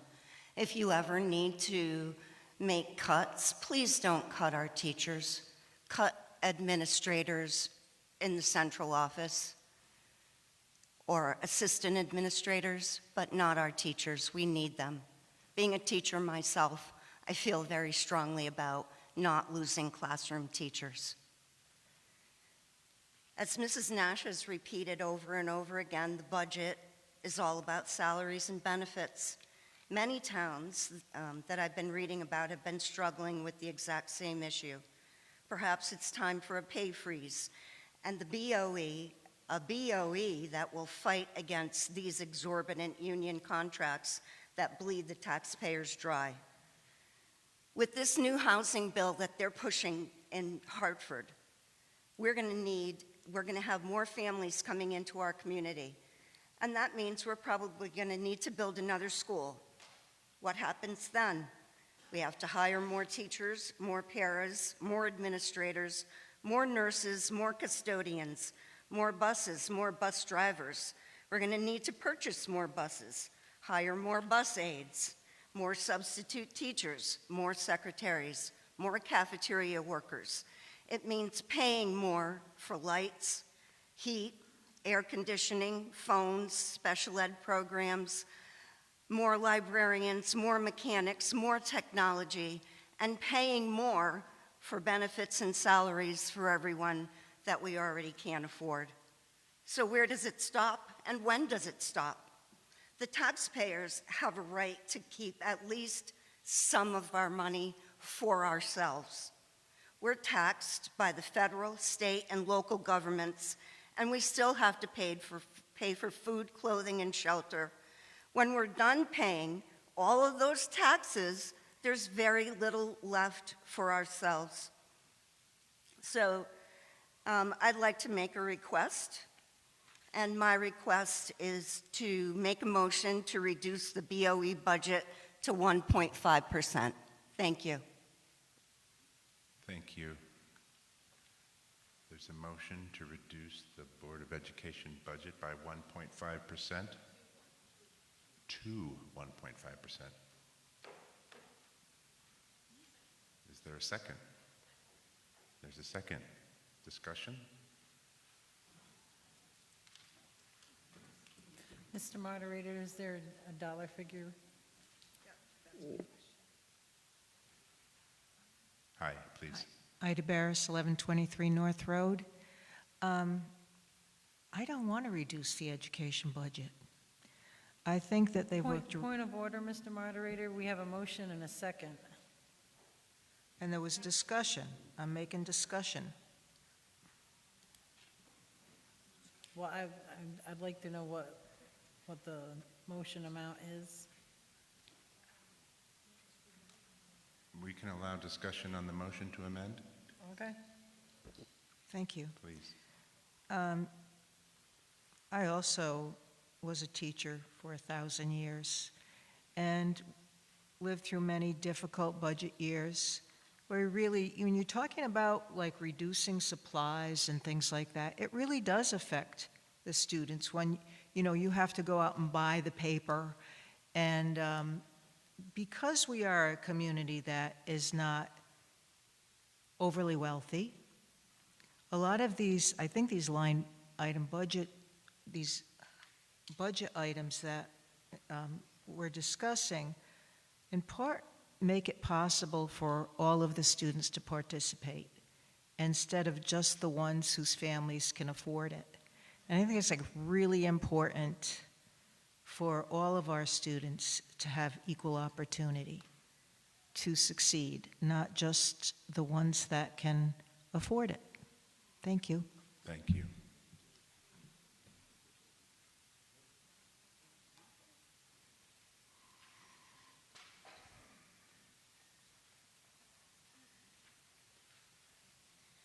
Patty George, 156 Country Club Road. So I'll continue where I left off. So I like that you guys explain that, but you've had a week to explain that, because Tammy Wakefield sent this information over, and it was sent back to her with no response. So on Facebook, you guys responded. What I'm getting at is Killingly, so you use 16 schools. I'll tell you how I came up with my data. I used special ed percentages aligned with Killingly special ed percentages. I used the median incomes for the towns in our surrounding area, and then I took the other alliance districts that are close to our enrollment. So you did address the median income close to us, but the question still remains. Why do we have a median income of $81,000 and our admin costs are $5.24 million? Plainville, 81 million, so very close to us. Their admin costs are 2.95, and their special ed is 20.6. So theirs are a little lower, but not $3 million. So that's where the question lies. Why are our administration costs $500,000 higher than towns with median incomes between $120,000 and $143,000? It's not rocket science. We are high on administrative costs. And I agree, we shouldn't be cutting teachers. But why are they so high? I think the taxpayers have a right to hear an answer to that. Thank you. Thank you. Sure.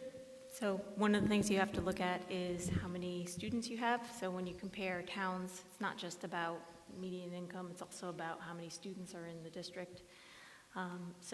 We have building principals, and then we have assistant principals.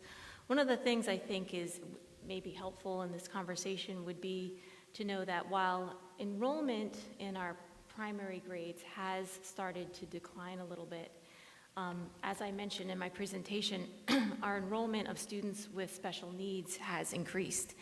And when students come in with IEPs, that's individual education plans, that's if you have special education services, you need to have an education plan, or a 504 plan, very similar. It is a requirement that there is a meeting held with the family and the school team at least once a year. That's the minimum. Most of the time, there are 2 and even 3 meetings held. And it is a state mandate that at those meetings, there is an administrator present. So I totally understand what you're saying. Enrollment looks like it's going down. Well, why haven't we decreased administrators? That is one of the reasons. So it's not necessarily the number of students, but the needs of the students. Okay, so Ansonia, their special education is 1.7% higher than ours, and their admins is 4.7. So I'm assuming they'd be held to the same IEP standards, correct? Yes, I don't know a thing about Ansonia, I'm going to tell you that. Okay. So my question still remains, and we're not getting an answer. Thank you. Thank you. I'd just like to know a numerical figure on that 1%. Yes, please. I'm sorry, Michelle, can you repeat that? We're in discussion around a motion to amend. Go ahead. Yeah, I would like to know the numerical figure, if it was 1%. Oh, it was 1. The numbers, yeah, what are the numbers? The motion was to reduce the Board of Education budget to 1.5%. I guess, frankly, I'm not clear. 1.5% So, if of what? you're 47 or 49, what's that going to be, Jen? Many people?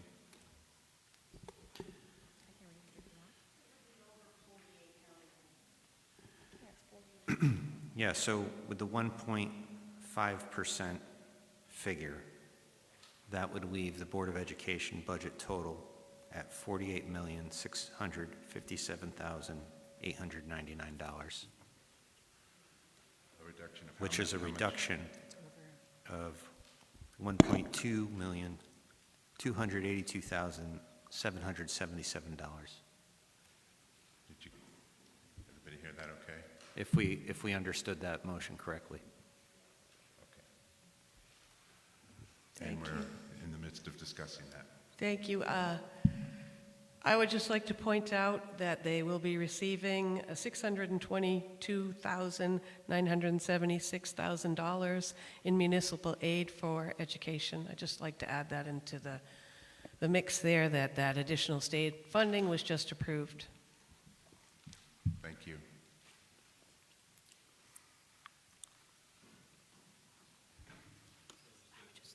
Okay. Down 548 Valley Road.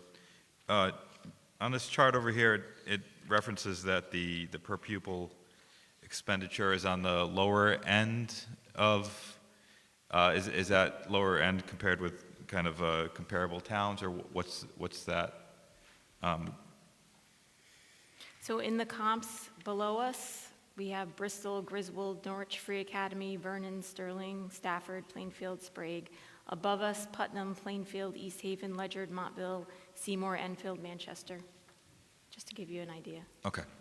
So we're spending, so what, do you know what number we're at in terms of per pupil expenditure? Or in terms for of the PPE? towns in So Connecticut? Or? we're about 21,000, and actually in that slide where it has the quadrant, you can kind of compare to the other K-12 districts in Windham County. Thompson is, you can take a look, we're about the same as Putnam and Plainfield. Thompson is higher, and I believe Windham is lower. Okay. Yep. I just say, you know, I don't think it's misplaced to ask the question about, you know, certainly, you know, administrative costs, and I certainly respect that. But I am looking at it, and it's seeming that, you know, we're getting pretty good outcomes at a pretty low per pupil expenditure, and I don't know, that indicates to me that maybe we're doing something right, you know, maybe in terms of as a whole, you know, this isn't driving up the cost so much, and we are getting good outcomes, and when we get lower outcomes, sometimes, you know, we wind up falling afoul of state mandates, and then we have to spend more, and so, you know, if it's, I don't know, it seems like we might be getting good value from some of our current expenditures. You know, I respect, like, going forward, you know, there's an interest to not drive up those administrative costs, but it seems to me that we're still keeping the per pupil expenditure low, which is, you know, and getting pretty good outcomes. So, yeah, thank you. Thank you. I'd just like to comment that the recent funding coming from the state of Connecticut through new legislation approved within days, if it was not today, was discussed by both our superintendent and town manager. Those funds, if I understand correctly, and our town manager did say, would go to the town, and then the council votes on how to allocate them. Other towns have already had those discussions and voted that they will use those funds solely to reduce the mill rate in the town. But again, that will be a conversation that the town council has at a later time. But those monies and dollar amounts were discussed by both of our leaders. Thank you. Hi. I'm Sarah Sumner. I live at 23 Tamarack Circle in Dayville. I'll try to be fast because it's way past my bedtime. So I work in a school. I actually work in Killingly. I have 3 kids who have gone through Killingly. One is graduating this year, so now I no longer will be a person with kids in the Killingly School District, and I still fully support the education budget. For people who do not work in a school district, what administrators do is not seen readily, but I will say they do a lot.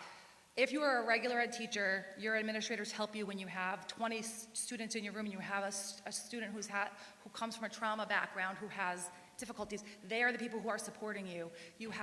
They are the people who are running meetings. I don't know what we would do without our administrators in our building daily. They do so much for regular ed teachers, special ed teachers, paraprofessionals every day to support them working directly with the students. I am a person who works directly with students, and I could not do my job without the administrators that I work with daily. So I think people who are not in a school daily don't really see what administrators do. They see the cost of the administrators. I will say these people that work in my building daily, our building would not run as well by far if we did not have them. helping us support our students. Without them, we can't support all the students in our classes. And that's really all I had to say tonight. So thank you. Thank you.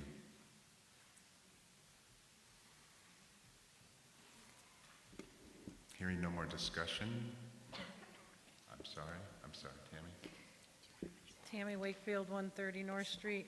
I too, like Ula, I spent a long time, because I've spent a long time on the town budget. I know the town budget very well. I wanted to understand the school budget. Anybody that knows me knows how much I really support our students, and I don't just say that I support them, I actually show up and back them up at their games and go to their fundraisers and that. I have a total passion because I think our children are the greatest asset that we have in this community, and doing whatever it takes to want them to be able to come back, which is making sure our town stays affordable. When I look at this organizational chart, teachers and paras don't even fit on this page. There is so much weight on top of just our school principals and assistant principals that they're being smothered. The costs are exorbitant. Patty and Cheryl and Janice have all pointed those out. I have no problem with our teachers and our paras. How many times have you ever heard a kid, when he grew up, say, my administrator made such a difference in my life? No, it was the bus driver, it was the cafeteria lady, it was the para, it was the teacher, it was the coach that made a difference in their life. The people on the ground doing the work. Most of these people don't touch a classroom, they don't interact with a child, they don't make a difference for them. They just take a lot of costs. And I see directors and I see assistants, and I did this to Dr. Silver years ago, and because there was assistant upon assistant upon assistant, and I point blank asked him one year during budget season, "What exactly do you do?" And he came back with a very sarcastic response. And be honest with you, he's not here anymore. I found this really interesting in the slide packet that Dr. Nash went through today. The student climate survey. The kids say that the teacher, 71% of them say their teacher knows them. That means you've got about 30% of the students don't think their teacher knows who they are. You've got 25% of them think what they're learning in school isn't interesting. And then the one that I found really interesting at the bottom, it says, does your classmates' behavior affect your engagement in class? In 22, it was 89%. In 2025, it says 65%, which is a downgrade of 24 points. That means our kids aren't feeling as optimistic as the adults and the staff think it is in these schools. We need to make sure that our teachers are taken care of. And if that means, and because ultimately, we can't tell the Board of Ed how to cut. All we can do is change their bottom line. And that's what's been put out there on the table right now. I have one thing that really bothers me the most, because I've been running the food. Tammy, I'm sorry. That's 3. Anybody want to? Can somebody? To clarify that chart on the student climate survey, does your classmates' behavior affect student engagement in class? That is a decrease, meaning student behavior is getting better and students are able to be engaged more because their peers are behaving properly in class. I'd also like to clarify that historically, the Board of Education supports the superintendent's budget due to her diligence and our administrators' diligence in that. When we are presented with reduced budgets and we're forced to make decisions, when you hear that teaching positions were cut or reduced, there is great effort by Dr. Nash to ensure that those are not positions that are filled with people, our people in Killingly.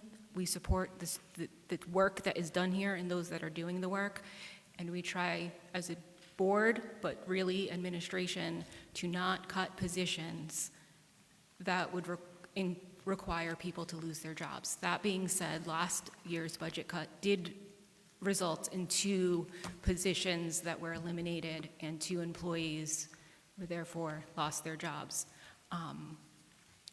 This 1.2 cut will result in job loss, and we are too soon to say what that would be, but I don't foresee that that cut would come any other way. Just by discussions here, it would be an impact to our budget as a whole. Thank you. Lisa Higgins, 26 Lum Street. I am here to reiterate what Ida has already said about education being equitable. I'm really struggling why we are arguing over things that we paid for our children's education 12 years ago. Times have changed. Education is about equity. So yes, we do pay for things. I'm also struggling with why there is so much anger towards administration. Tammy, you made a comment about how the administrators are not the people in the classroom. I really don't think that you can pass that kind of judgment unless you are in the classroom. The administrators are in our classrooms every day. They are engaged with our students. They are doing lunch duty. They are eating with our students. They are on bus duty, greeting our children every day. I have the luxury of visiting every school in this district first thing in the morning, every Thursday. And every administrator is at the door greeting their children. Our administrators are engaged. They are an essential part of our school district. Thank you. Thank you.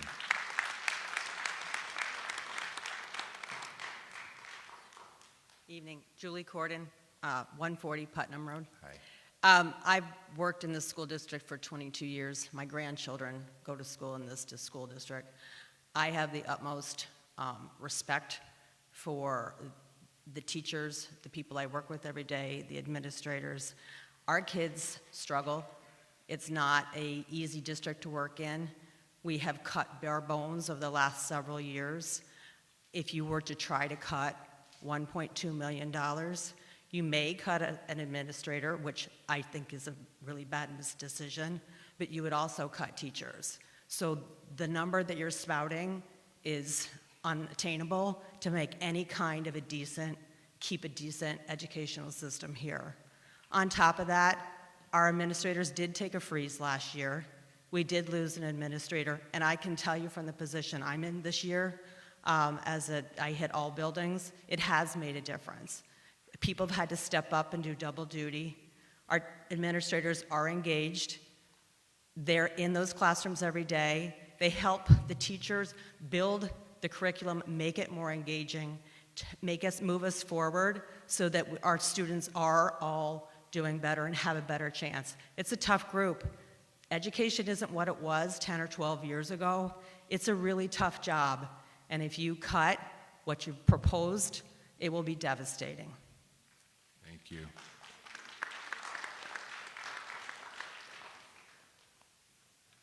I've been in the classroom for 38 years at the college level, and it's harder now. It's harder. They're not prepared. They struggle. Screen time, all that. They need all the help they can get. Oh my God. Young people today, they need all the help we can give them. Would anyone else like to discuss the motion to amend the Board of Ed budget by 1.5%? Move. Who?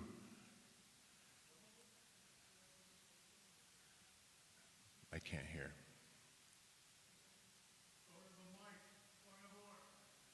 Please step up to the mic if you want to speak, or let someone use your time.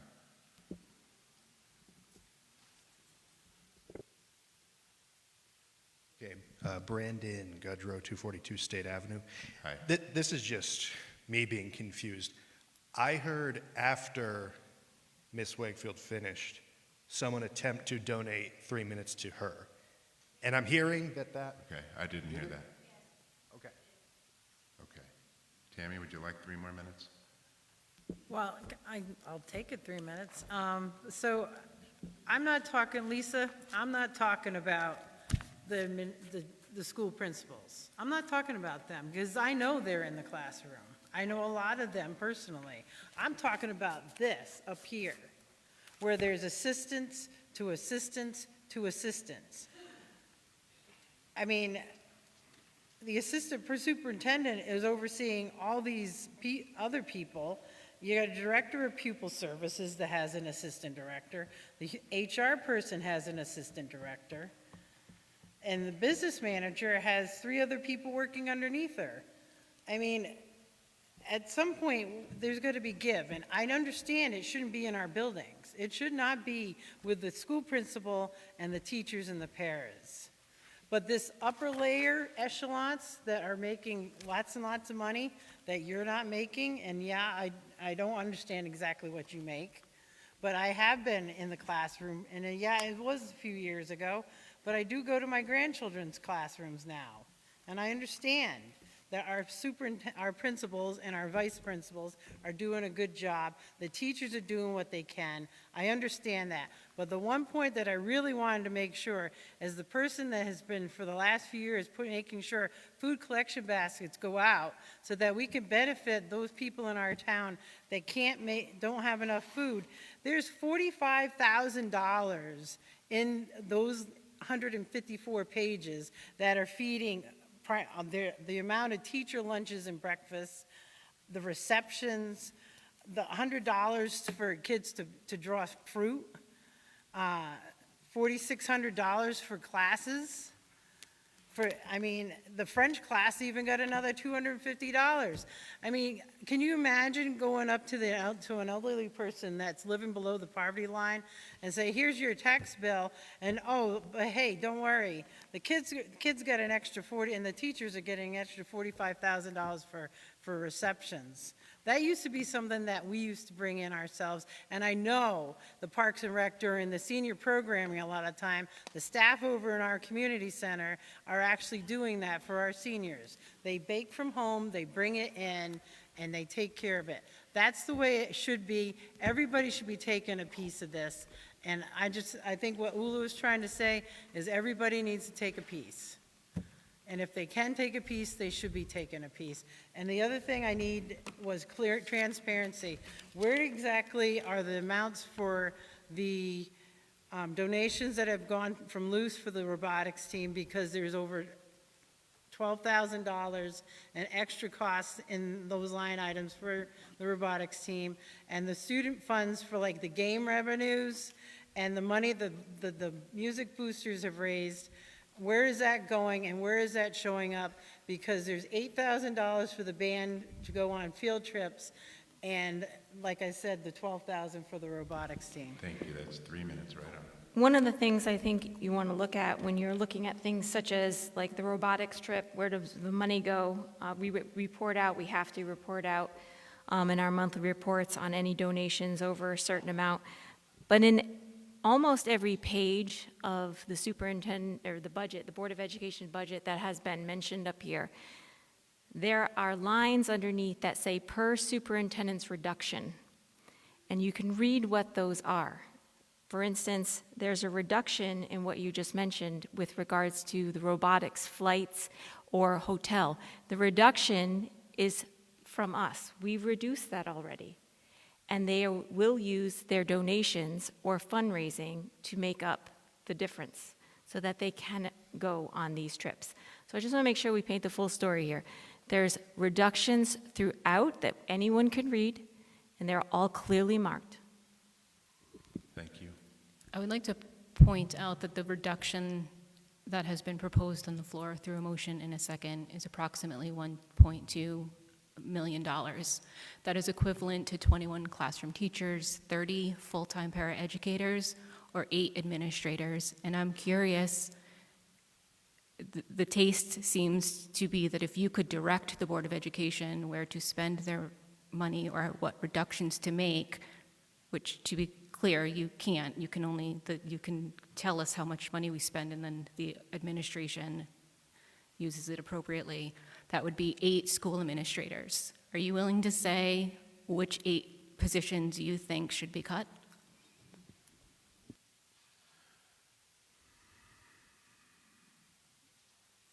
I'd be more than happy to give some input.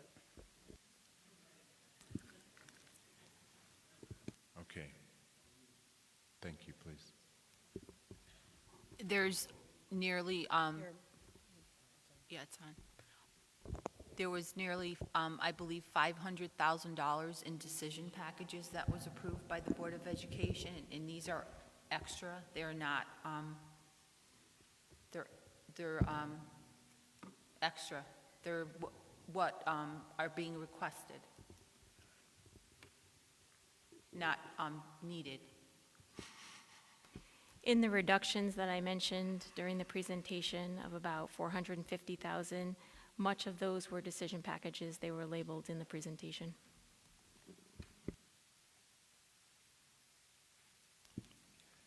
One more question. I believe you said 6 positions were eliminated. Were those filled positions or empty positions? It was 5, and those are positions that were filled.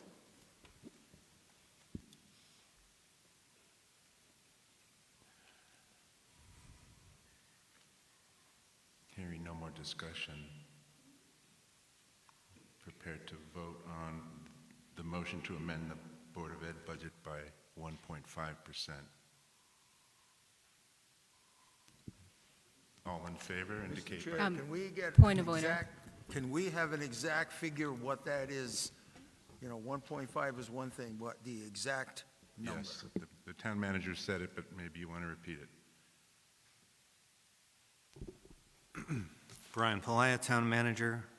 Based on the motion I heard with the reduction to an increase of 1.5% in the education budget, this would bring the total to $48,657,899. The cut amount I have is $1,282,777.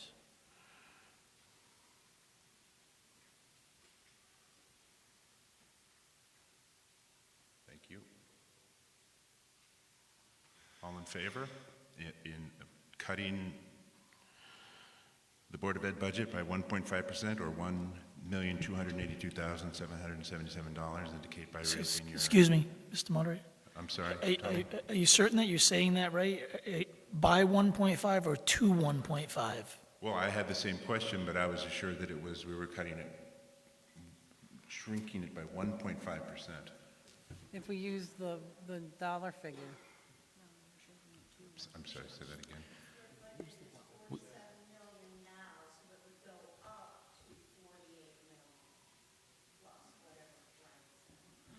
Yeah, so I, Excuse me, can I just add one more comment? I'm confused. Or are we too far in?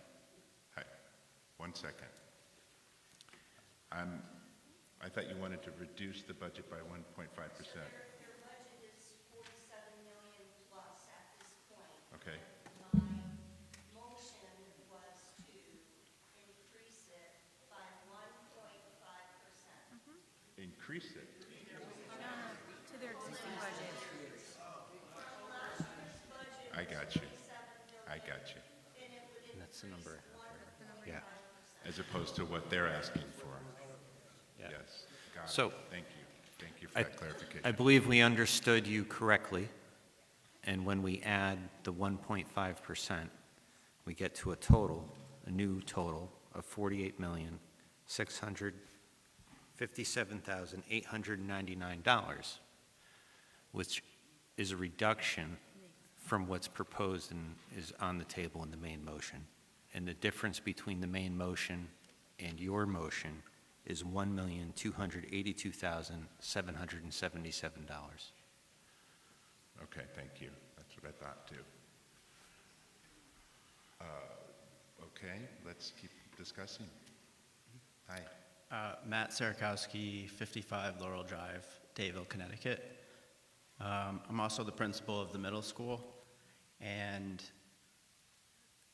it was just really hard for me to hear Tammy talk about assistant principals, just because we have amazing assistant principals at our school who really just pride themselves on building relationships with kids. And I would just invite anyone to come down and talk to the kids about their assistant principals.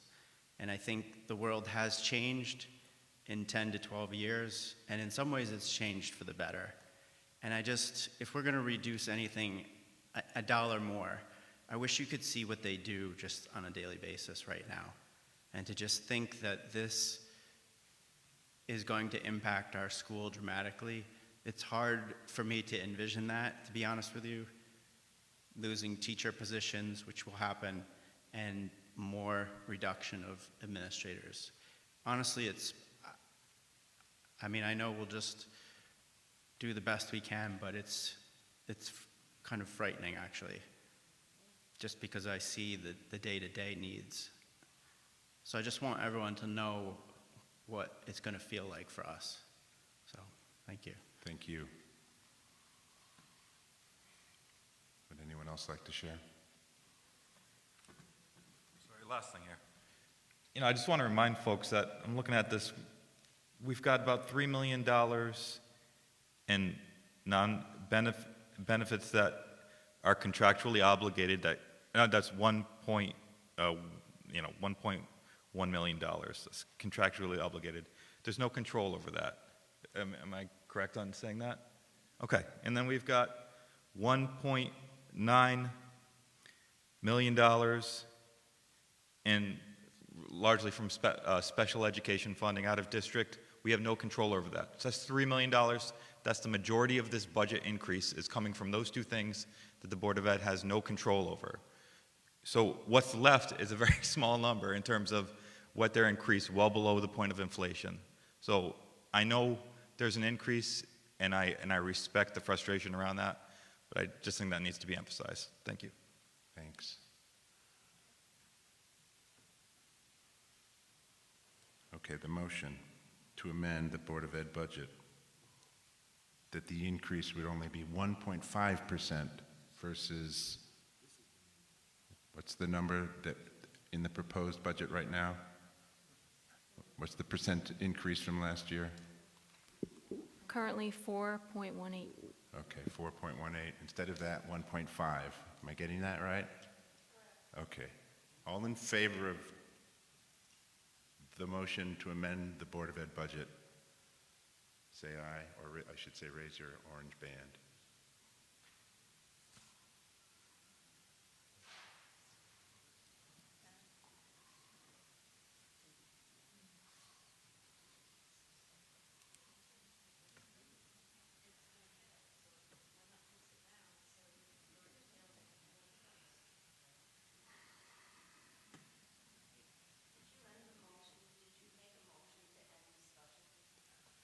I said, hearing no more discussion.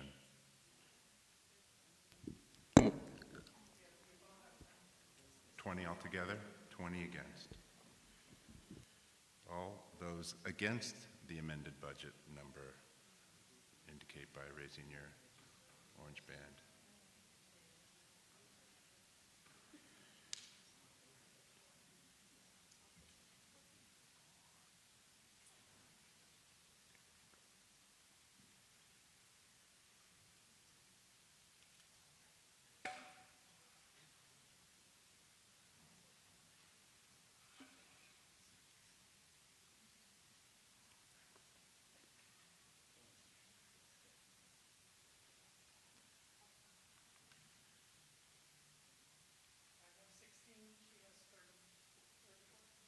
$16 and 34. Okay. 50. So the motion to amend fails, 50 to 20.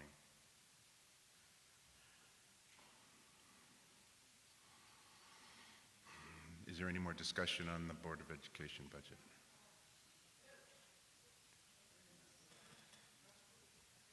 Hello, microphone people. Hello. Yeah, so I'm just going to make one more motion. I'm still looking at that $622,976. This money is coming back to you already. So I look at the town council. I know it from my experience on the town council. We pledged many times, we'll put it on the mill rate, whatever, and it doesn't go on the mill rate. Something comes up and they spend. So what I'd like to propose is we make a cut of the money that is coming back, and then when that money comes in, it goes to the school. So it's not really a cut, it's a flat, it'll be a flat, they'll still get the same budget that they're proposing, but, you know, town council can give that $622,976 that's been awarded this weekend when it comes in. And I don't know, Brian, maybe you can speak to when it comes in, but it just got awarded. So we could theoretically cut that without making a real cut in the budget, and it would mean our mill rate would go down. So that's my proposal, $622,976 that we make that cut to the BOE budget, and then the town council can give that money to them from municipal aid when it comes in.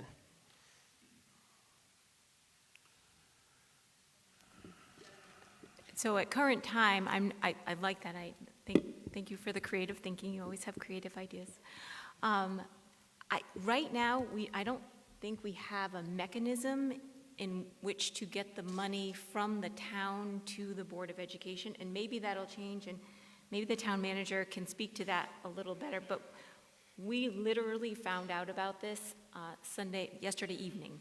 So nothing has been solidified in how those funds from the state are coming to the town, but we know they're coming to the town. They are not coming to the Board of Education. Okay, thank you. Brian, is there a mechanism for that? It's designated per the state to aid for education. Is there a mechanism where the town council could give it to the Board of Education? So the revenue change of the 622 is designated for the Board of Education. It would come to the Board of Education through the town. We don't have any reason to believe that we won't get those monies. They've been approved by the House, and the governor has signed the bill. So it's just a matter of procedure at this point as to when we'll get that, and whether there's anything in the fine print of the bill that we don't know about, haven't realized yet. At town meeting, we approve expenses. We don't approve revenues. So we're approving the maximum amount of expenses that we want to allow the school department to spend during the fiscal year and the general government to spend during the fiscal year. The revenues can always change after the budget is approved, but before the council sets the mill rate. And they often do. It just happened that this weekend we got the news, and so here we are finding out this news at town meeting, and it's clouding things up a little bit. The council isn't bound to act on how to treat that revenue, but they could treat that revenue, and I think historically in the past they've used that new revenue to reduce the amount of mill rate increase that was needed to support the budget that was presented at town meeting. So if we weren't talking about the additional $622,000 right now, and we just said, you know, the mill rate increase, the anticipated mill rate increase to support the Board of Education budget was going to be 0.74, and we found out 2 weeks from now we're going to get $622,000, then we wouldn't be debating this. And when we got to the council meeting to set the mill rate, they would likely set the mill rate in an amount to raise $622,000 less, because it wouldn't be needed anymore. That taxation wouldn't be needed anymore to support the total. And so just correct me, I just want to make sure I fully understand that. So what you're suggesting is that the $622,000 coming from the state for educational funds would come to the town, and it would offset or reduce the Board of Education's impact to mill rate. It would not come to us, let's say, in non-lapsing in an account where we could then access it should we want to pay for special education or teacher salaries or something else, correct? I'm saying that's likely what would happen based on previous council action.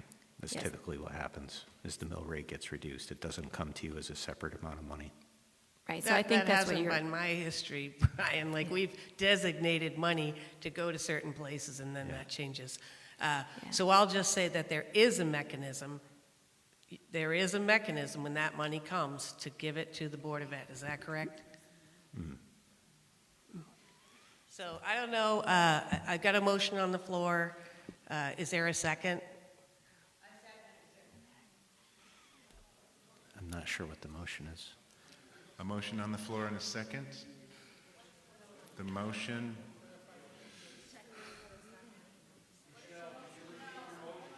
Yeah, good, yes. To require. So in light of the state municipal aid that's just been awarded and dedicated to municipal aid for education, I'd like to cut now $622,000 and 976 cents to the Board of Education. And that's the motion. And there is a procedure to give it to that the town council can give that back. We have a motion and a second. Is there discussion? Who seconded? Thank you. Oh, we need a name for the second. Lisa Danberg, thank you. Okay, yes, sir. Paul Carlson, 119 State Avenue. It's just kind of clarifying question on this. You said that what we're setting with the budget is the amount that the different boards, whether it be the town or the school, is able to spend up to. If this revenue comes in, which affects the mill rate and other stuff, but they reduce the budget by that 600 and change that's supposed to be that revenue, aren't we saying they need to further reduce their budget by the 600,000, even though this extra revenue is coming in? That's what they're saying, yes, but.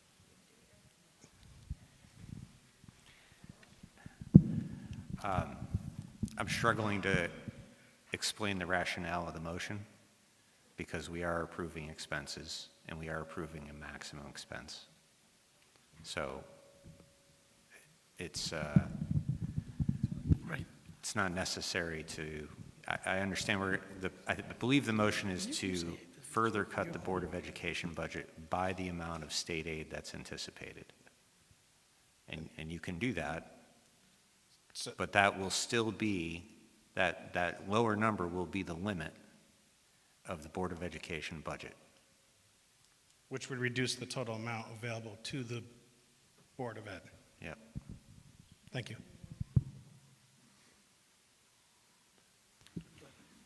So on the page of the spending cap for the town, right, this page right here, actually outlines us receiving essentially $879. And it even outlines us reducing the mill rate based on that money coming in. So it already actually shows it. So instead of our mill rate being, what was it, a total of 0.98, you're only talking of a mill rate of 0.46, if I'm understanding that correctly. That sounds good. It just hasn't been my history, to be honest with you. We dedicate money all the time to do this and that. Remember, we dedicated last year to do the $450,000 from the mill rate, and then something came up and we put the money somewhere else. So that's all I'm saying. Right, but I'm saying it's outlined already, right? We're on the same page with that? It's not regulated that you have to. Tony?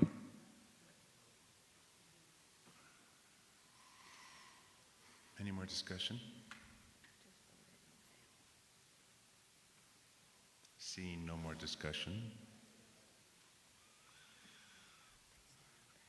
we're going to vote on the amendment to use the state money that's coming and allocate it, bind the town council to force them to give it $622,926 to the Board of Education.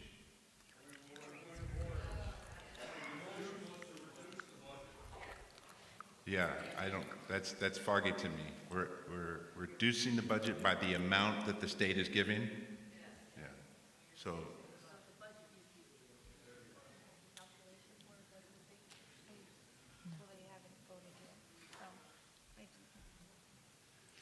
That's not exactly how the proposal was worded, though. Maybe we could get a revised proposal? Could you clarify for me, Town Manager, sorry, Susan Lannon, Board of Ed, how the monies would go from the town fund to the Board of Education? There's no mechanism for that, or if there is, can you entertain and explain? It's hard to hear everything you're saying, and it's probably hard for you to hear as well, talking across the table. If we do it as it's being proposed, or at least the way I understand it's being proposed, to get you back the 622,000, we would need to create some type of transfer mechanism. That does Couldn't it not just go currently into add the that back into your non-lapsing? budget. You don't have a limit anymore non-lapsing, right? So we before have made, $400,000, we're going to replenish the non-lapsing. So it could go into non-lapsing. Do you have the? Would you like to restate your motion so it's clear to me? Yeah, so I just want to cut the budget. I propose cutting the BOE budget by $622,000 and 976. I'm bad at numbers. 622,976. Municipal aid for education. That's the motion. So it's not to bind the town council No, you to- can't bind the town council, but I can't. Do you really think this town council is not then going to make the motion? Look at your town council. Thank you for that clarification. Is there any more discussion now? Okay, the motion on the floor, seconded and discussed.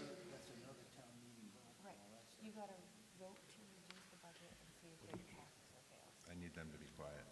Thank you. To reduce the Board of Education budget by $622,900 and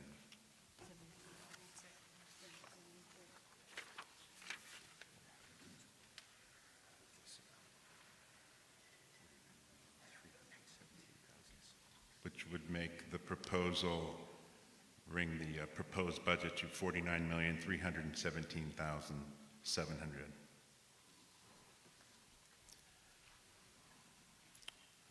All in favor of this motion, this proposal? Raise your orange band.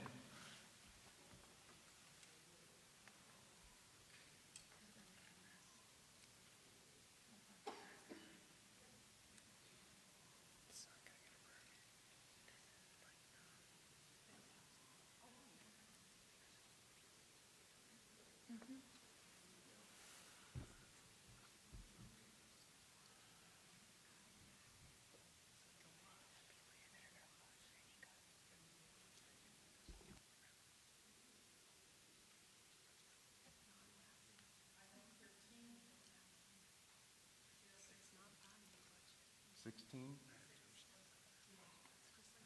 29. All those opposed to this amendment to reduce the Board of Ed budget by $622,000 and change?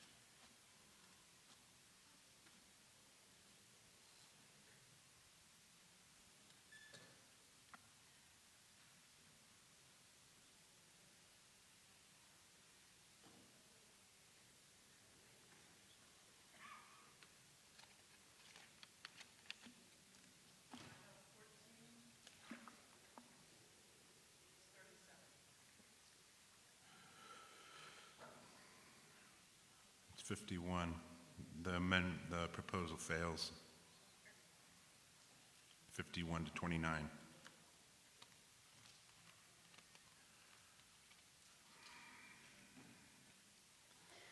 The main motion on the floor is the Board of Education budget. Do we have more discussion? So I'd like to make a motion that we take a vote on the proposed budget for the Board of Education. Is there a second? Second. Do we need more discussion? Okay, all those in favor?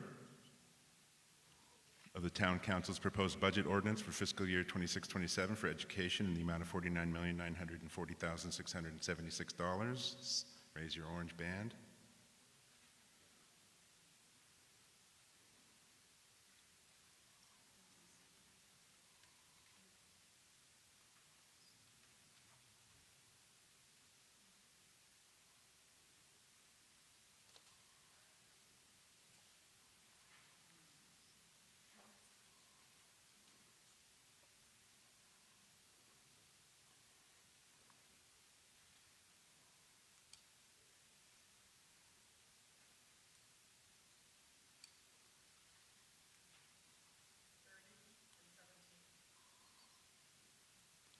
All those opposed to the BOE budget as I just described it?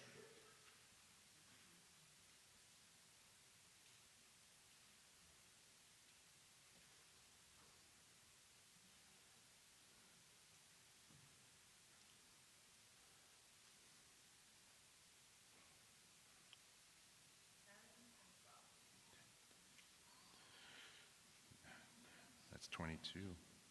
The budget passes 47-22. Mr. Chair. Yes, sir. I make a motion to adjourn the annual town meeting to a machine vote on the general government budget and the education budget on May 12th. Second.